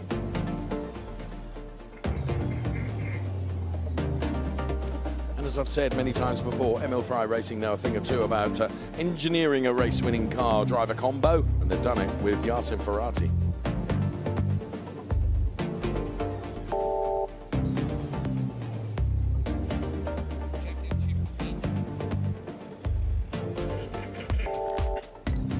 In the Trofeo Pirelli, the Drivers' Championship, Felix Herziger P1, Yasin Ferrari P2. The difference is 4 points only. Vincenzo Scarpetta P3, then it's Gilles Renmans, Max Mugelli, Henri Acid, Quinn Wiedlisbach, and Enzo Trulli, who moves up 2 places incidentally. Then Dylan Medler, who of course is racing in Indianapolis this weekend, Björn Grossman, Luigi Coluccia. So we have a Trofeo Pirelli AM podium to come. And I think the podium has been readied. Indeed so. Here come our top 3. So Andrew Morrow, Hanno Laskowski, and Michael Verhagen we'll be seeing on the Trofeo Pirelli AM podium.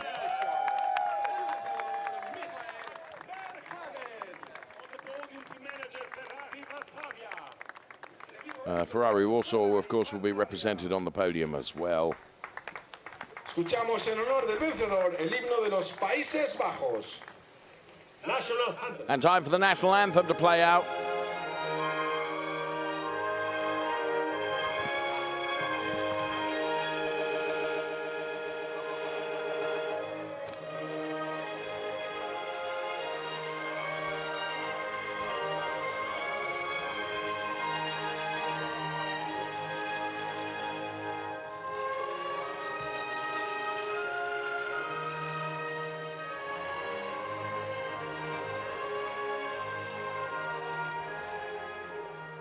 Special remix version. Well, I might want to be giving that CD a wipe, I would suggest. Right, here comes the trophy presentations. So P3, P2, and P1 trophies to be presented then. Third position on the podium. The trophy for Hanno Laskowski. No, Hanno Laskowski then in receipt of his trophy, of course. In receipt of his, Andrew Morrow, and then in receipt of his,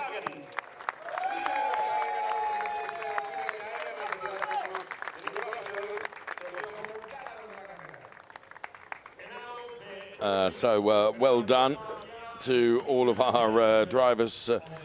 Big thank you to Director General of the circuit of Valencia, Nicolas Collado, for making the trophy presentations. And of course, Fabio Lamonaco, for the Pirelli Motorsport manager, making the trophy presentation to Michael Verhagen as well.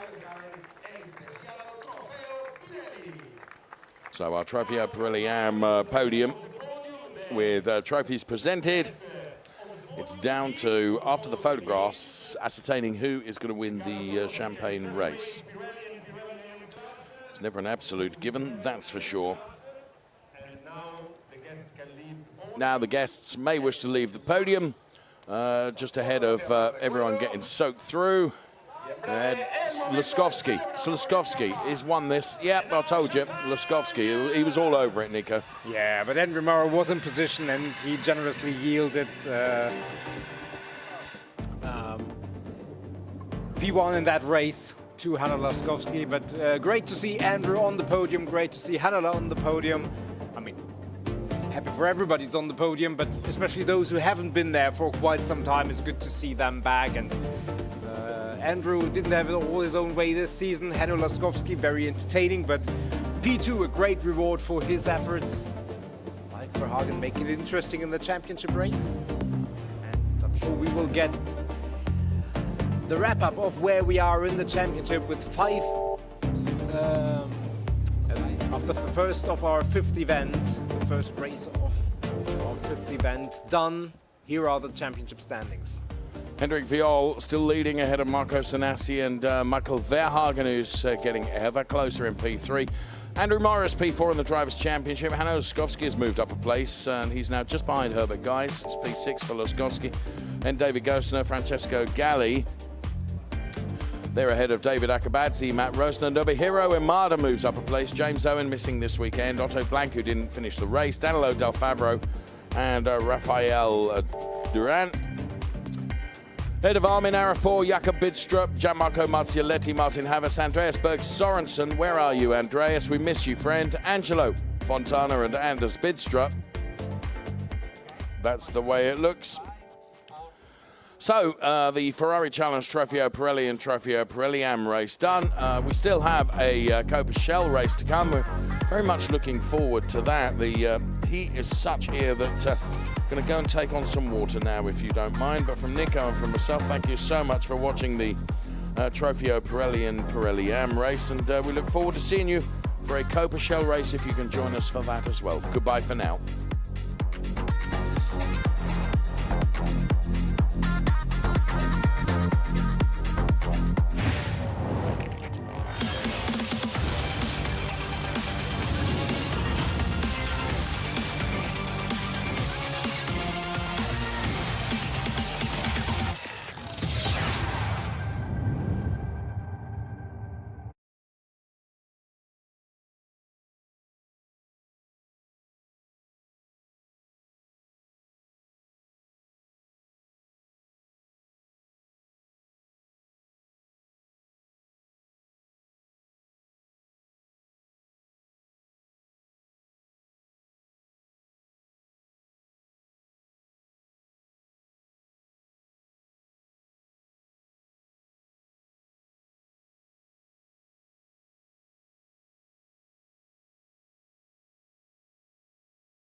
Hello, everyone. A very good afternoon to you. Welcome to the Circuit Ricardo Tormo here in Valencia for round 5 of the Ferrari Challenge. The Copa Shell drivers standing by to get going on this really rather hot afternoon here in Valencia. It's a delight to be back here in this part of Spain. Here comes our formal and official welcome into our Trofeo Pirelli weekend and Copa Shell weekend with the Ferrari Challenge. So this is Valencia, as you can see. The cityscape, actually, it's the first time we've seen that. Our calendar for 2025, which has included Monza, Misano, Hockenheim, Brno, and now we're here in Valencia with Barcelona, Spa-Francorchamps, and Mugello still to come before the end of the season. And the temperature, I cannot tell you, it is so warm here at the moment, and is a delight to have these beautiful temperatures. Not 61 degrees, the track temperature. The air temperature is 33 degrees. I say not, Nico, because you could fry an egg on the track here. It is so hot, and it's not much cooler in our commentary studio, if I may say so. Well, good afternoon. Well, it is a little bit cooler, and it's certainly cooler than having the race suit on, the helmet, the hands device, and being inside the car. So our protagonists here in the car certainly having to go through much more demanding circumstances, but it is really, really warm. And a shout out to all the fans, the marshals, everybody helps us to get this event underway and allow us to enjoy the racing here in Valencia. Yes, in fairness, we do at least in the studio have some air conditioning. That's not necessarily the case for our volunteers, of course, who without them we wouldn't be able to go racing. This is Ferrari Challenge here at the Circuit Ricardo Tormo in Valencia. And there you can see the hot air blowers being thrust into the cockpit of the 296 Challenge cars to, I'm not going to say cool the drivers, but it might at least offer them a little bit of respite by just recirculating the hot air, which is basically all it can do. Manu Gosner did a brilliant job in qualifying and is going from P1 on the grid with Willem van der Vorm going from P2. We'll bring you the grid in full, of course, when we get to the formation lap, which is about on its way. And I say about on its way, it's a few minutes away, if I'm honest with you. Of course, before we got here in Valencia, we were racing in the Brno circuit in Czech Republic, where the weather conditions were altogether different to those that we can find here in Valencia this weekend. So it's our Ferrari Challenge Copa Shell drivers who are about to go racing in Bruno. As you can see, a bit of spray being kicked off from the back of the cars as they had to start behind the safety car. Manuela Gosner and John Dillon then. Manuela Gosner going around the outside of Willem van der Vorm, or was she going around the outside of Willem van der Vorm? And you could see the conditions were really, really treacherous for our drivers, having to really tiptoe their way around the tarmac here from Skeltermar. The familiar shark's teeth in front of the car. It was NM that would be victorious in race 1, and if you thought the weather conditions for race 1 were ropey, wait till race 2, where here you can see the spray really had an impact. Really difficult for our drivers, but John Dillon and NM side by side, then going into one of the turns, trying to extract as much as possible from the wet weather tyres, and there you could see in focus then running out into the gravel. So this NM John Dillon battle, which continued for lap after lap after lap, but in the end it would be victory for Ernst Kirchmeier on the top step of the podium. So back to our live pictures then as we return to the Circuit Ricardo Tormo here in Valencia. And there we can see the car number 171, which is Cristiano Marchel. He drives for the FBO Motorsports team, and Cristiano did a good job in qualifying. He's going from P3 on the grid. Willem van der Vorm from P2. Manuel Gosner, of course, going from P1. Nico, we're bemoaning what we have to go through in terms of temperature up here in the studio. Just that poor chap with the helmet on there, you know, one of our safety marshals. Well, Oscar Rinčević, he's back racing. Great to see you back, Oscar. The Kessel Racing driver, a driver of the 121 car. And Oscar Rinčević, he did a good job in qualifying, going from P4 on the grid, so second row start for him. Here is John Dillon, Nico, and John is out of position, if I may say so, for qualifying, going from P5 on the grid. He's one of the drivers that's going to want to be doing some overtaking, as indeed is this man, Fabrizio Fontana, the Formula Racing driver, who has qualified P7. Yeah, John Dillon is P2 in the championship behind Manuela Gosner, so he has to try and move up the order to stay on terms with Manuela, who, after a difficult start to the season, has made it all the way up in the standings. Fabrizio Fontana missing the last 2 events, so he is trying to get back to his winning ways. So, Von Skeltemo, another driver that perhaps didn't extract what he wanted from qualifying with a lap time of 1:34s, and he will be hoping that he can do some overtaking in the race. He said to me over lunch, Nico, that he's a better racer than he is qualifier, and I think that's fair. It's a family affair in the Ferrari Challenge, and a couple of brothers racing together here, the Bidstrups.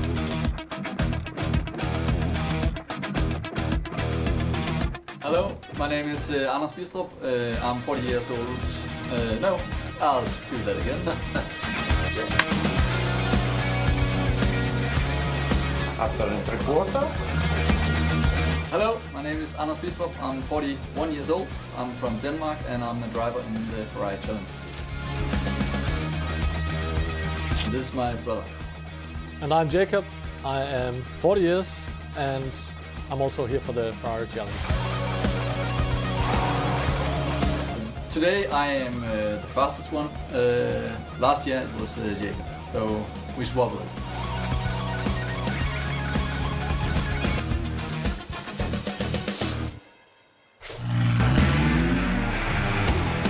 It's a very professional setup. Everything is perfectly planned. It's a tough competition. The drivers are very skilled. We race in the Trofeo Pirelli AM. We have to fight a lot to reach the other guys. They have a lot of experience. The cool thing about riding or racing the Ferrari 296 Challenge car is maneuverable. It has good steering and a lot of power to go out of the corners. So it's very drivable.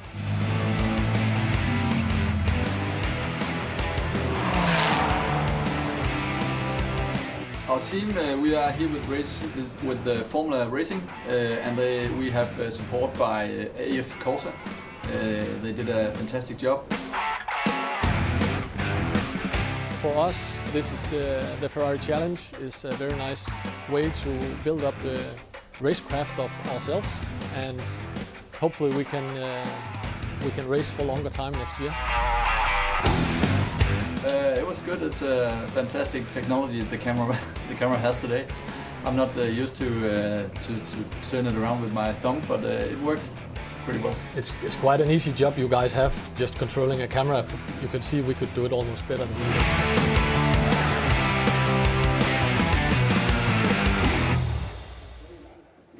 Great to see the Bidstrups back in the Ferrari Challenge then. So we get ready to go racing then for the Ferrari Challenge Copa Shell Race 1.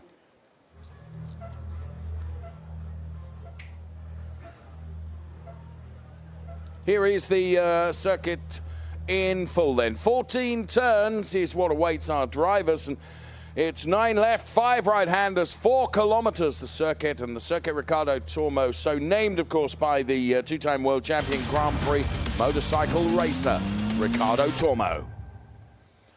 Cars are about to leave the grid then on their rolling start. The Richard Mills safety car leads the cars away, and we will bring you the grid in full.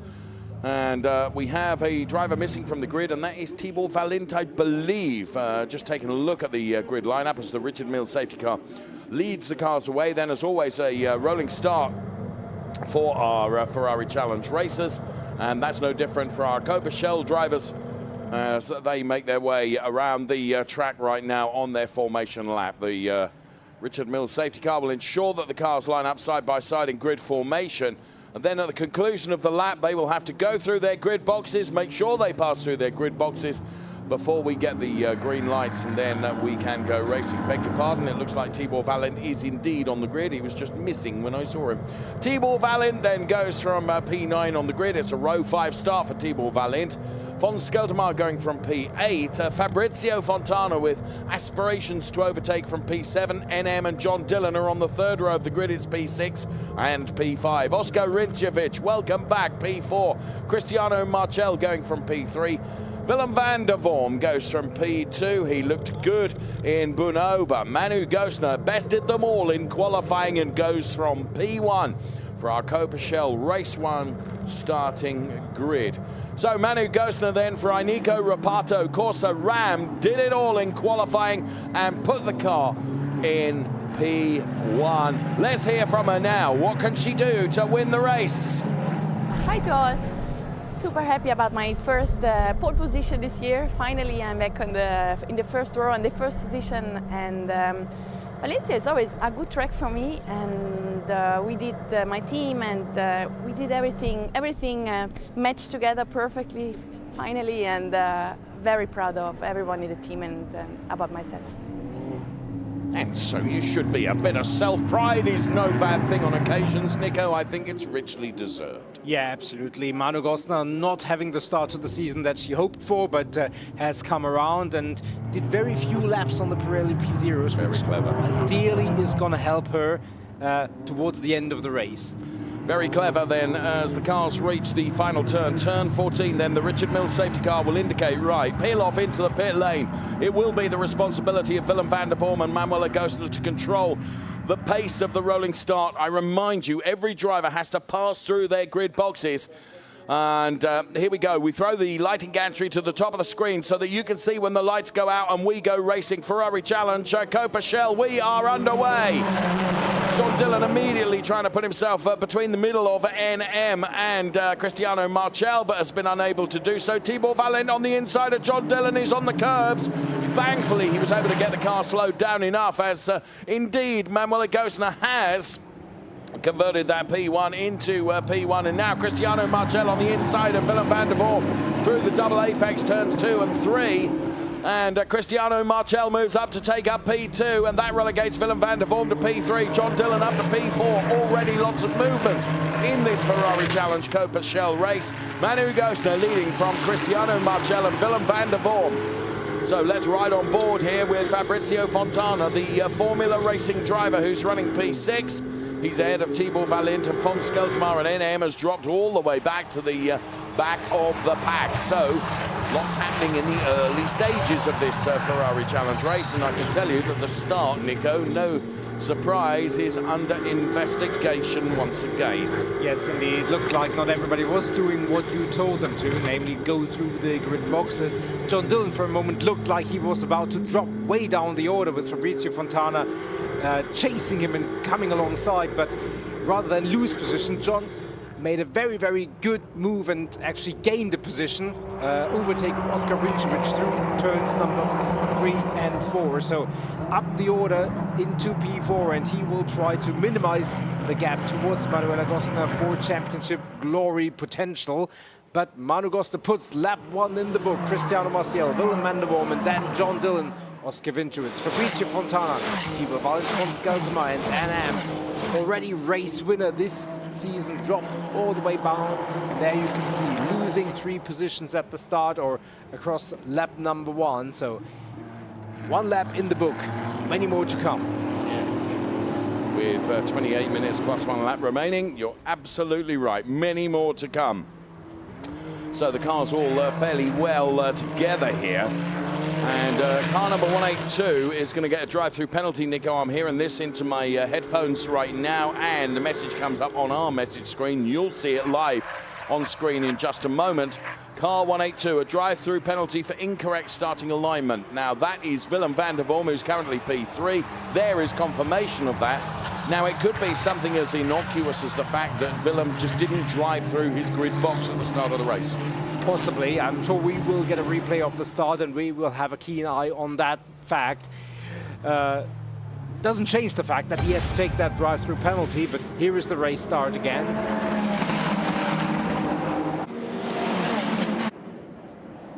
Yeah, in replay.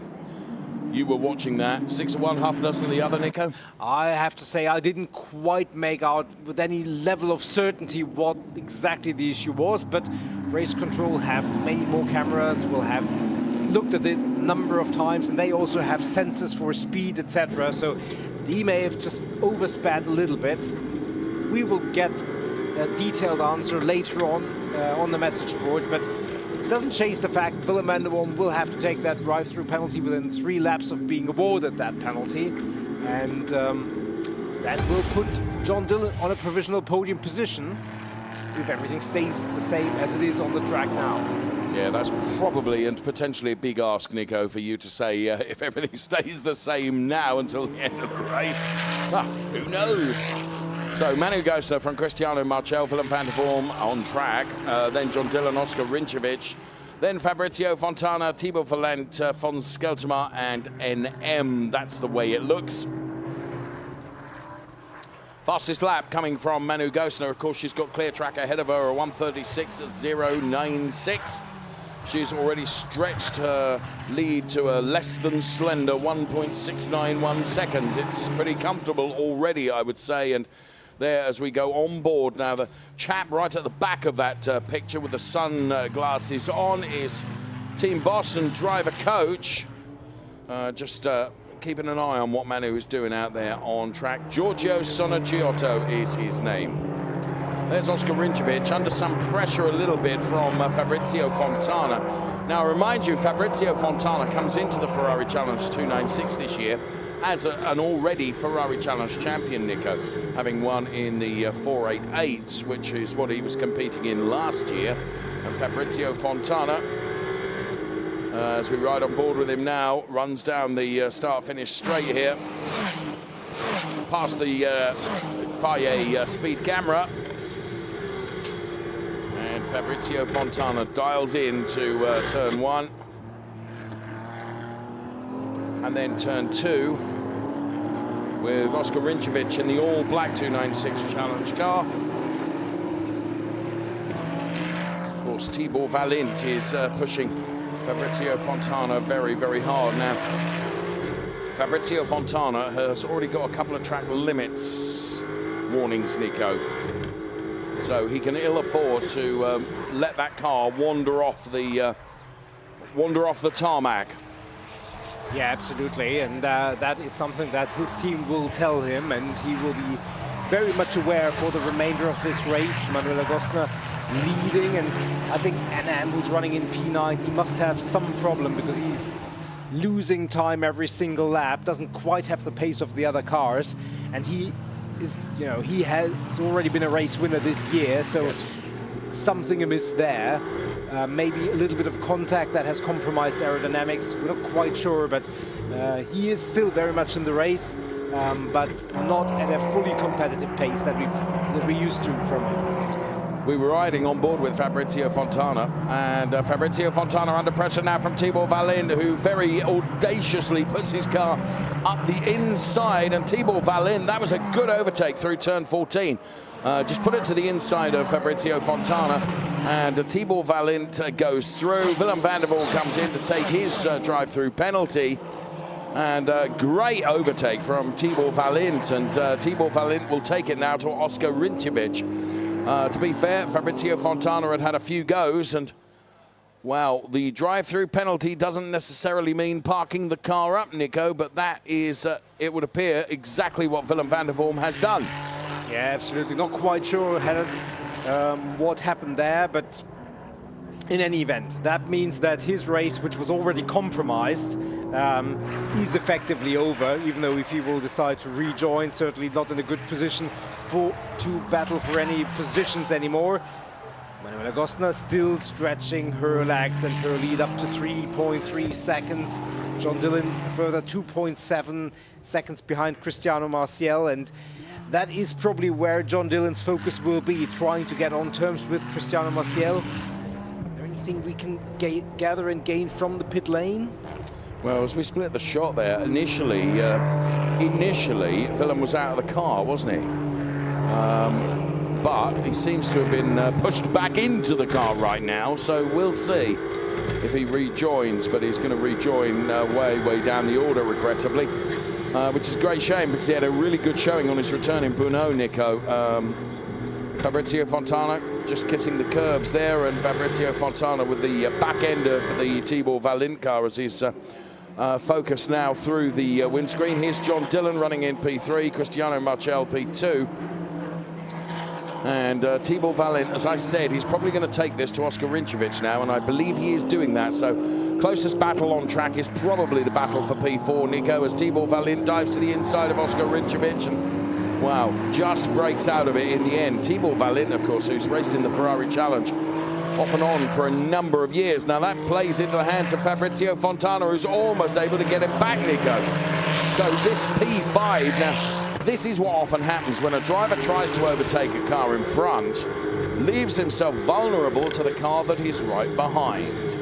Yeah, indeed, and we see Willem van der Worm is rejoining, so his team convinced him to continue the race. I don't think that's really what happened, but anyway, good to see Willem back as we see another penalty.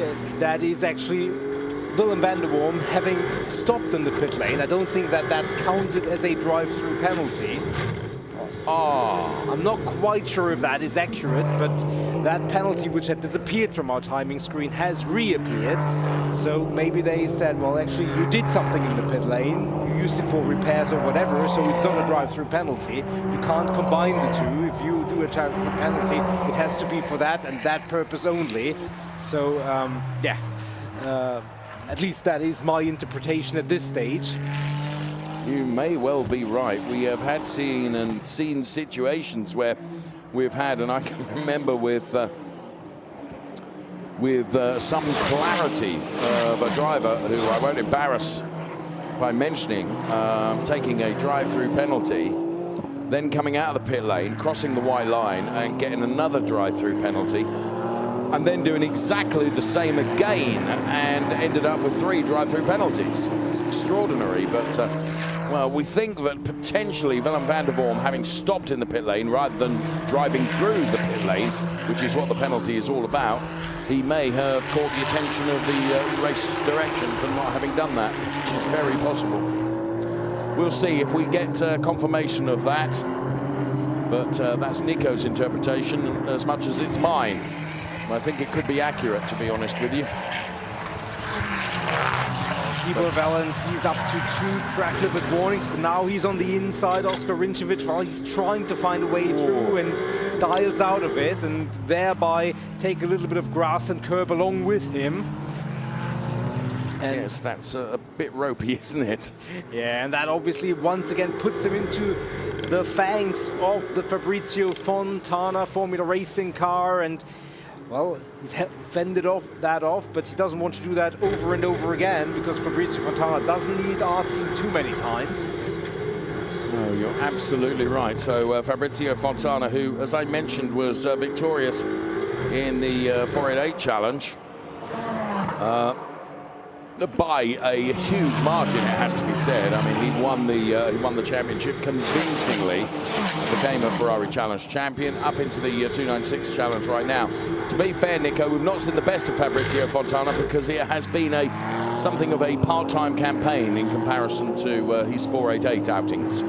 Yes, absolutely. I mean, he started the season with 2 wins out of 3 races, but as you said, has been missing and therefore doesn't figure as prominently in the championship anymore. Doesn't find himself on the same pace level as he had towards the beginning of the season. But still a long season. We're only the first race of our second half of the season. Yes. So lots of racing still to do. Willem van der Worm has taken another trip into the pit lane and through the pit lane, and therefore that penalty has now been served. Right. So, Willem van der Worm then, as von Skeltermaier is beginning to pressure Fabrizio Fontana, and therefore Fabrizio Fontana not pressuring Tibor Valint now because his rear view screen is really rather full of the shark's teeth. that belong to the front of the 177 car, which is von Skeltermar. I remind you, this is a Ferrari Challenge Cobra Shell race. As von Skeltermar tries to get to the inside of Fabrizio Fontana, he's almost done it, but Fontana has got a little bit more momentum, but runs wide, and that is going to be a spin for Fabrizio Fontana. And just as he's run through the gravel, that's caught the back end, the splitter, and it's brought that off. Now, we may well see, oh, he's got a puncture as well, Nico. You can see the tyre shredding off the rim. And you can hear that now, and that means that for Fabrizio Fontana, his race is done, I would think, as Oscar Rinčević now under pressure from Tibor Valin. Let's see where Fabrizio Fontana was out there on the track, but it is potential that he's picked up quite a lot of gravel and will be distributing that through the final turn, turn 14, which I think is where he is now, and diving into the pit lane. Very, very unfortunate for Fabrizio Fontana, who he's racing, of course, or his competition has been very much on the loose stuff, as he's a hugely successful rally driver, but didn't want to do it in this. And there you can see, and I think it was the transition from the tarmac to the gravel which ripped off the rear splitter and also caused the rear wheel to be punctured. Yeah, indeed. I think it was a little bit of the pressure from von Skeltermar, who's trying to get along with him on side, and maybe that distracted Fabrizio a little bit, missed his braking point just by a fraction of a second, and then didn't get his 296 challenge rotated. Anyway, ended up in the gravel, made it back to the pit lane at least, and certainly will be out for more racing tomorrow. We can if not today, Nico, because here we can see the team working really, really hard if they're going to get him back out. And they would be wise to do that, because Fabrizio Fontana can bank points here, Nico. Absolutely. Now, is it going to feature at the very sharp end of the grid? No, but as you say, still points to be had. So, where are we? 6 seconds between Manuel Agosto and Cristiano Maciel. John Dillon has reduced the gap to 1.6 seconds. We're effectively half race distance. And this is the closest battle on the track, which we go back to. There you go. Fabrizio Fontana is being sent back out again. Go and bring some points home, Fabrizio, which he's going to be able to do, Nico. And good work then for the from the Formula Racing team in getting Fabrizio back out on track again, as Manuel Agosto with 6.5 seconds to the good over Cristiano Maciel. Then it is John Dillon, Oscar Rinčević, and Tibor Valin, and von Skeltermar and NM. Live Championship, if it stayed this way right now, 76 points to Manuel Agosto, 63 points for John Dillon in P2. NM is 3 in the Drivers' Championship, P3 in the Drivers' Championship. That is if everything stays the way it is right now, and there's not necessarily any guarantee of that, Nico. Definitely not. So where are we in terms of track limits? We've got Fabrizio Fontana, who is being shown with 4 track limits, which would theoretically give him a penalty now. Where he's running doesn't really matter all that much. Yeah. Tibor Valin stays on 3 penalty warnings, or 3 track limit warnings, so his attempt on Oscar Rinčević have to be aggressive, but also have to be observant of the track limits, otherwise any attempt that he will make would count for naught. As we now get confirmation on our screen, and you will get it in graphics, for the Fabrizio Fontana 5-second penalty. Oh, Tibor Valin absolutely getting the benefit of the draft off the back end of the Oscar Rinčević car, Nico. And, well, Oscar Rinčević doing a good job defending his P4 position from Tibor Valin at the moment. And Tibor, of course, having done everything he can to try and provoke an error from Oscar Rinčević. And Tibor can ill afford another track limit warning, Nico, because he would be in the realms of a penalty area, wouldn't he, if that were the case? Yes, 100%. But he's been a very, very aggressive and entertaining driver throughout the race thus far. And Oscar Rinčević, as you say, has held it off, cool, calm and collected. There was a little bit of an opening there, but yes, I agree. Oscar Rinčević closed it just in time and retains his P4 position. The gap between Cristiano Maciel Whoa! Big sideways, forgive me, Nico. Big sideways moment for Oskar Rinčević, which he controlled perfectly and held on to it, and Tibor Valent was not able to take advantage. We were just with the camera at exactly the right moment as you saw the back end of the car really step out, Nico. I think Tibor has potentially got a bit more grip available to him than Oskar has. Yeah, absolutely. And again, we're now into this final corner, and this is really the one overtaking opportunity that is obvious. Yes. Into turn number 1. We've seen Tibor Valent and other drivers make it happen through turns 3, 4, 5, and 6. But you know, this is where generally you see the overtakes happen. But Oskar Rinčević is very wise to it. Had enough momentum to fend off Tibor Valent, but it's another 11 minutes 50 seconds, and indeed there is Tibor Valent with an adventurous move. And in fairness to Oskar Rinčević, he did give him room, Nico. He didn't close the door. Because that would have been a collision between the two of them. And I just think that the grip available to Oskar Rinčević now was not such that he could get a switchback. He couldn't get the momentum, he couldn't get the traction. Yeah, indeed. Now, doesn't mean that Oskar is allowing Tibor to get up the road, at least not right away. And there is von Skeltema, who's lurking in the background, lurking in the shadows, trying to follow suit. And there is Tibor Valent, and a replay probably of that move. And he just lined it up perfectly. He was late on the brakes, Nico. And yeah, Oskar could see him there, and he did a great job in terms of... But this was where Oskar potentially could have come back, but he just couldn't get traction, Nico. Couldn't get the momentum he needed. And, well, Tibor had set that up, hadn't he? And he tried in various places. Now, a point you were making earlier on is the fact that John Dillon is getting closer to Cristiano Marchel. That's palpable now, isn't it? Yeah, it was just over a second last sector time. It's a little bit more than that right now, but the overall trajectory and tendency is clear. John Dillon is reeling in Cristiano Marchel little by little as the gap from Manuel Agostner is steady at 6 seconds over Cristiano Marchel. So it's really down to those two potentially to battle it out for P2 and P3. Let's see where the gap is now. A little bit increased once again. So Cristiano Marchel maybe managing that gap. Yes, that's fair. That's fair. And you know, Cristiano Marchel has had moments of absolute brilliance this year. And certainly he hasn't had the rub of the green on a few occasions. And it seems remarkable that we've not seen Cristiano Marchel on the podium more than we have, to be fair. So this would equal his previous P2. There's John Dillon's driver coach, Matt Griffin. Matt Griffin, of course, hugely successful ELMS driver in the past and many other categories as well. And Matt's still doing racing, and he's an all-round good guy and good driver coach is Matt Griffin. So he looks after John Dillon, who's running P3, and seems fairly steadfast in that P3 position, Nico, at the moment. And what have we got? Just under 10 minutes plus 1 lap remaining.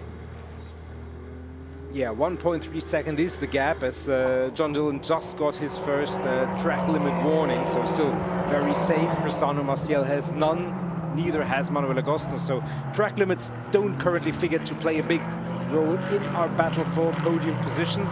As we said, Tibor Valent, different story. He's the vulnerable one, isn't he?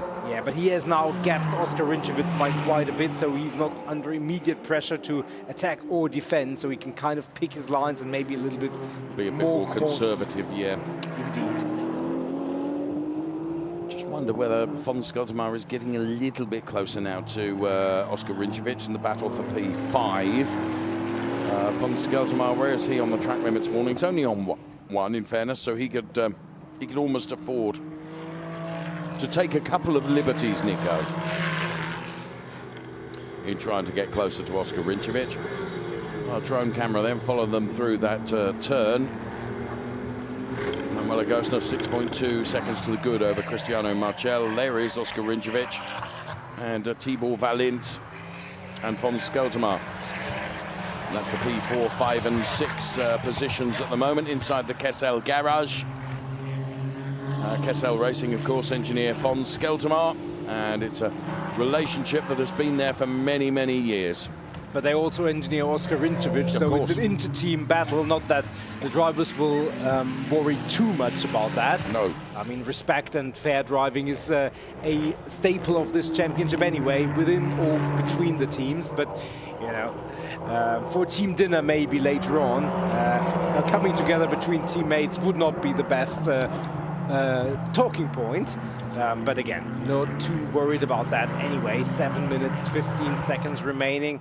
Manuel Agostino's gap 6.5. The gap between Maciel and John Dillon down to 9/10 of a second. So it's getting a little bit closer. Close enough? Not yet. But that might all change within the matter of the next 7 minutes plus a lap. Von Skeltema also trying to reel in Oscar Rinčević. Gap also less than a second, but not quite within striking distance. It is hot in these cockpits, there is no question about it, and great respect to all the drivers for keeping it so consistent. Oh, I'm in awe of them, Nico. Truthfully, 6.5 seconds to the good Manuel Agostino, just managing this perfectly. Manu, who took her first win of the season, I think in race 1 at Hockenheim in Germany. And she was so pleased to get the monkey off her back. She hadn't had a good time of it. Live championship points, 76 to Manuel Agostino, 63 to John Dillon. If everything stays as it is right now, we've got 6 minutes plus 1 lap remaining. And it's Manuel Agostino from Cristiano Marchel and John Dillon. They are the top 3. Then it's Thibaut Valent and Oscar Rinčević ahead of Von Skeltema, NM. Fabrizio Fontana and Willem van der Vorm regrettably has retired from the race and is parked up in the pit lane, which is a great shame as Manu puts another lap in the book, and she looks absolutely so comfortable out there, as here we can see the team boss, Giorgio Senaggiotto.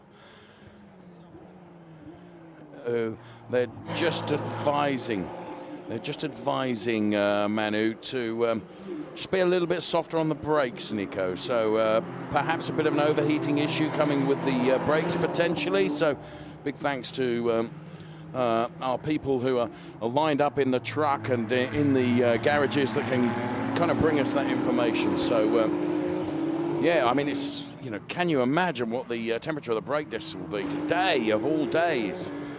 This is going to be a lovely shot from our drone then as Thibaut Valent and Oscar Rinčević and Von Skeltema go through that turn and accelerate their 296 Challenge cars into the left-hander. Whoa, big sideways moment for Thibaut Valent. Now, I would suggest his tyre deg is beginning to hurt him now, Nico. Bear in mind, he ran in the dirty air behind Oscar Rinčević for a very long time, Nico. Just rather think that, yeah, the back end of the car on Thibaut Valent is looking a little looser than it did just even a couple of laps ago. Yes, definitely looked like it, but he has collected himself, didn't put himself in harm's way or too vulnerable to Oscar Rinčević, so if there is no repeat of that, looks settled for the moment. The gap between Maciel and Dillon still very, very close, but here is a replay of that. To be fair, it might have been because he just clipped the curb on the entry to that rather than it being a tyre deg issue. So there you can see Philip Barron, boss of the Barron team with Go Motorsport, who engineered Thibaut Valent, and John Dillon now is within 8/10 of Cristiano Marchel, but it's been 8/10 for a couple of laps, hasn't it, Nico? Well, he has not shaved off 10th after 10th, but he is now slowly getting into the area where the slipstream really works, and where obviously Cristiano Marchel has to be aware of where John Dillon is, because now he's slowly in striking distance. So Matt Griffin, driver coach, then you could see there in the first of the split shot images that we were able to give you. We're into the final stages of this race, and Dillon really is much closer now. So John Dillon then, driver of the 151 car, Formula Racing. And John Dillon then, who has been on the podium a couple of times this season, hasn't had a race win, which is surprising. into the very closing stages of this Ferrari Challenge race.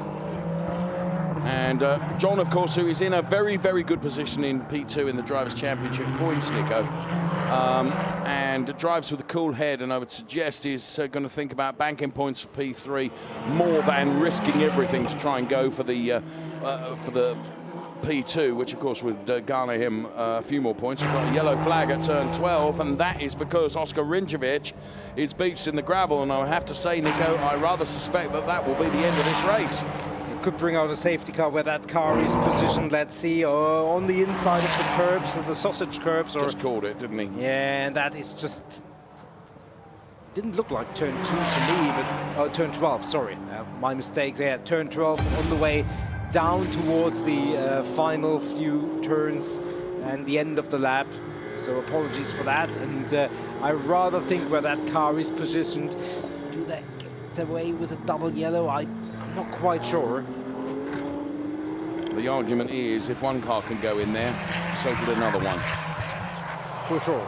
For sure. Thus far, no safety car has been called for, and as long as that's the case, John Dillon will try to maximize his remaining ability to try and make the overtake stick before any safety car can be called for.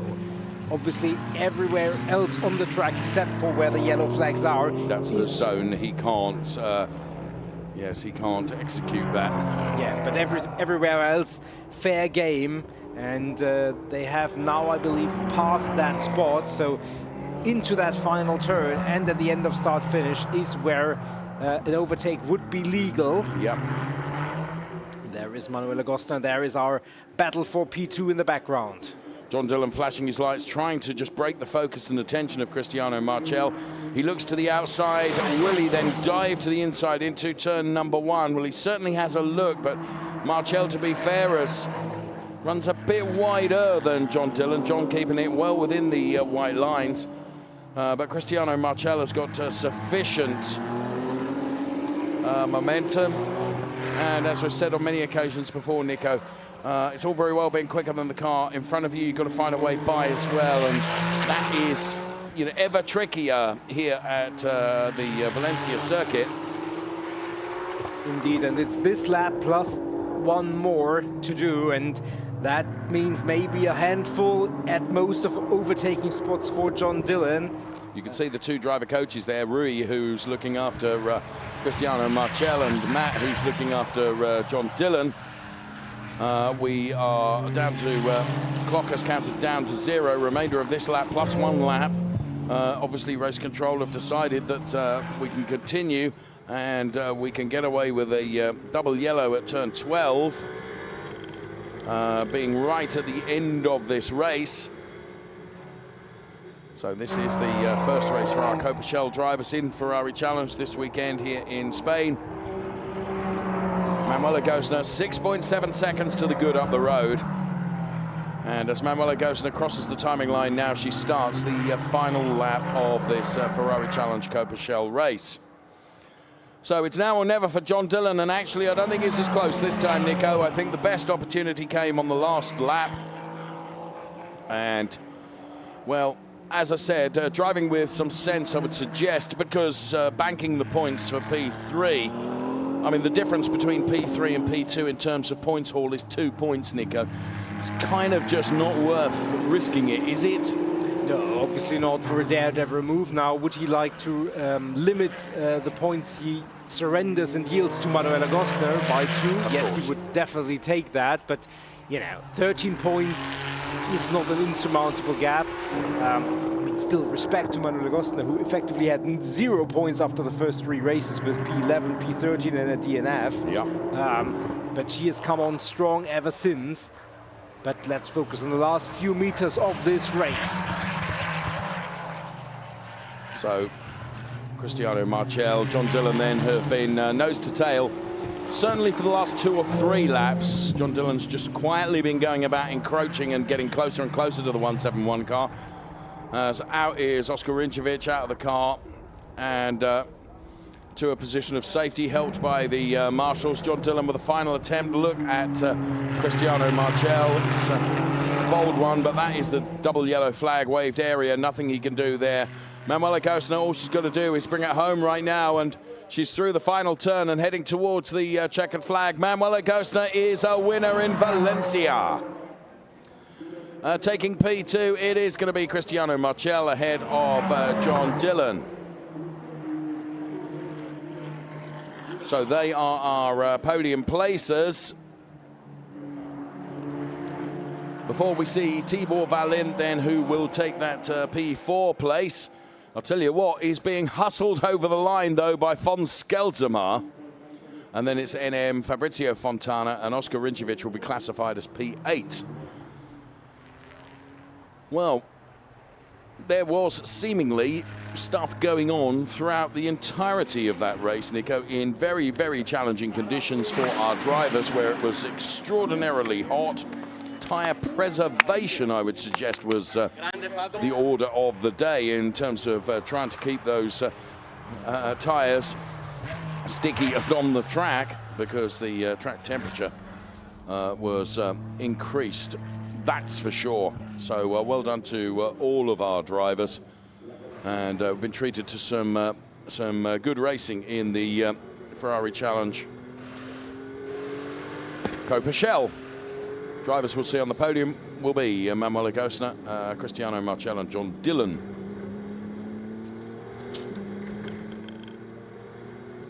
Well, again, great respect to all the drivers, and it is 34, 35 degrees out there. I don't know how hot it's going to be inside those cockpits. Sauna. It's really, really remarkable, and one of those overlooked aspects of racing, how the drivers, how fit they are, how they manage the heat and the conditions, whether it's visibility, whether it's the heat, and yeah. And I still predict that Manuela Gosner, once she gets to the interview, she'll be looking way more fit than we would without having gone through a half-hour race inside those cars. Just a prediction. Me, okay. I think that was just talking about me. A backhanded compliment. I think. Was it backhanded? Not backhanded, no. It was a very obvious compliment, I think, yes.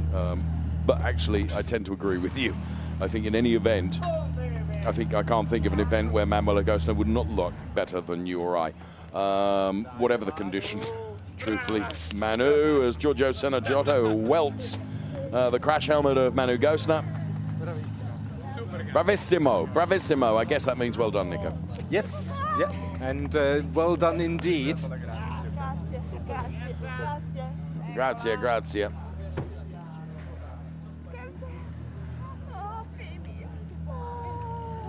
Oh, congratulations. Mega, mega, mega. Well done to John Dillon then, P2. He is congratulated. P3. Sorry, I'm losing the will to get things right, you know. It's hot in here as well, I have to say. So, Formula Racing driver John Dillon, P3. Cristiano Marchel, P2. There is Cristiano. Rui, his driver coach, is alongside him there. Those drivers will be heading up to the podium shortly and will be in receipt of their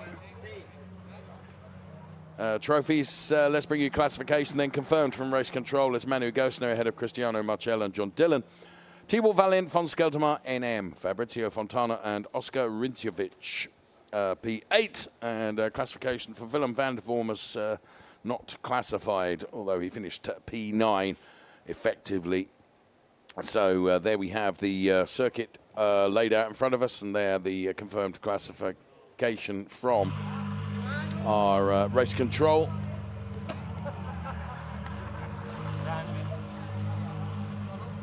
So we're going to be hearing from Manu Gosner in just a moment, I hope. As Ludovica will discover exactly what it was that Manu Gosner was able to maximize today. I think it was just cool head and very, very smooth driving indeed.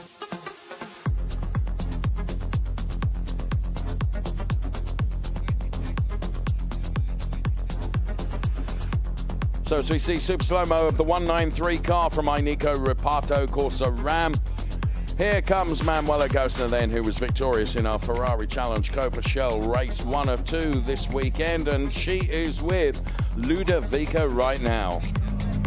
Wow, Manu, congratulations from pole position to an important victory. You made a very clear and perfect race, and as you said in this morning after your qualifying session, this track is very lucky for you. Yeah, this track seems like suits me a lot. I'm super happy about the race, the pace, and my team did an amazing job with all the preparations in Ineco Reparto Corsa Ram, and I am proud of every one of us. Thank you. Thank you, Ludo. Thank you. Ciao ragazzi. Mwah, tanti baci. Ciao. Well done. Okay, our Ferrari Challenge Copa Shell drivers then getting ready to go racing for their race 1 of the weekend then, and as the cars headed towards the start of the race, it was a good start from Manu Gosner. Initially, Willem van der Vorm trying to take a look around the outside, and Oscar Rintovic trying to do the same. Tibor Valin almost on the inside of John Dillon, who had NM on his outside for company. We rode on board with Fabrizio Fontana, who just made contact with the back end of the Oscar Rintovic car, but there was no harm done. But that played into the hands of John Dillon, which opened up a gap for him to be able to move up a further place.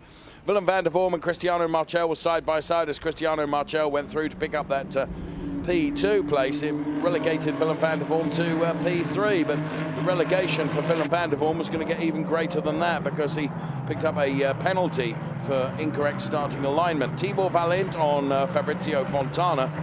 That was a good overtake. Here was that drive-through penalty that Willem van der Vorm had to take, and Von Skeltermar, well, he put the pressure on Fabrizio Fontana, and Fontana then ran wide and over the gravel, and this was a heck of an overtake from Tibor Valent on Oscar Rintovic.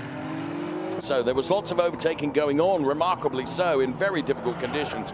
Towards the end of the race, Oscar Rintovic lost the back end of the car. That got beached in the gravel.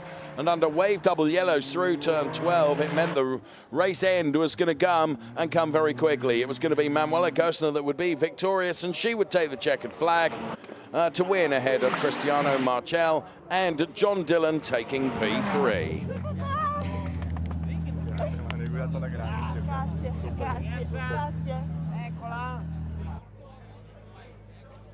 So we're going to be heading up to the podium next, and we will see Manuela Gosner, Cristiano Marchel and John Dillon.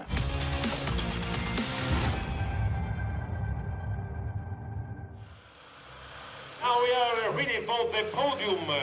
Michele Mambelli takes it away. Reparto Corsa Ram victorious. Attention please. For drivers, first on the podium. Third on the podium, John Dillon. John Dillon, P3. Para John Dillon. Second driver on the podium, Cristiano Marchel. La segunda posición hemos visto a Cristiano Marchel. Lots of energy after such exhausting race, I'm sure. Cristiano Marchel. La vencedora de esta Copa Shell es Manuela Gosner. On the podium, team manager Ineco Reparto Corsa Ram. And team representative, national anthem time. Escuchamos el honor de la vencedora, el himno de Italia.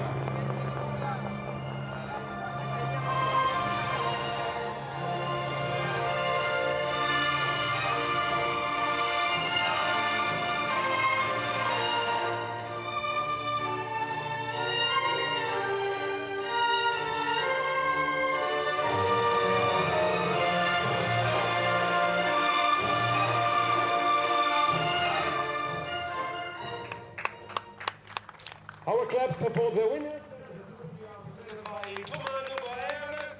Official Ferrari factory driver. Trophies being presented. Thomas Neubauer on trophy duties once again. John Dillon. Ferrari factory driver. Second driver of the podium, Cristiano Marchel. Racing just last weekend with Ferrari at the Nürburgring for the 24 hours. And the winner, Manuela Gosner, Thomas Neubaer. As well as lots of other sprint racing with Ferrari. For the team, Ineco Reparto Corsa Ram for you guys. David goes to supporting his sister here, also racing or having raced in Trofeo Pirelli just a couple of hours ago. Photos being taken for the final podium of today. Now we are ready for champagne. Thomas Neubauer. Quick escape, John Dillon first with the champagne, but it was a little bit of a modest one, so he came in P3. Formula Racing, John Dillon back on the podium, scoring significant points for his championship chase.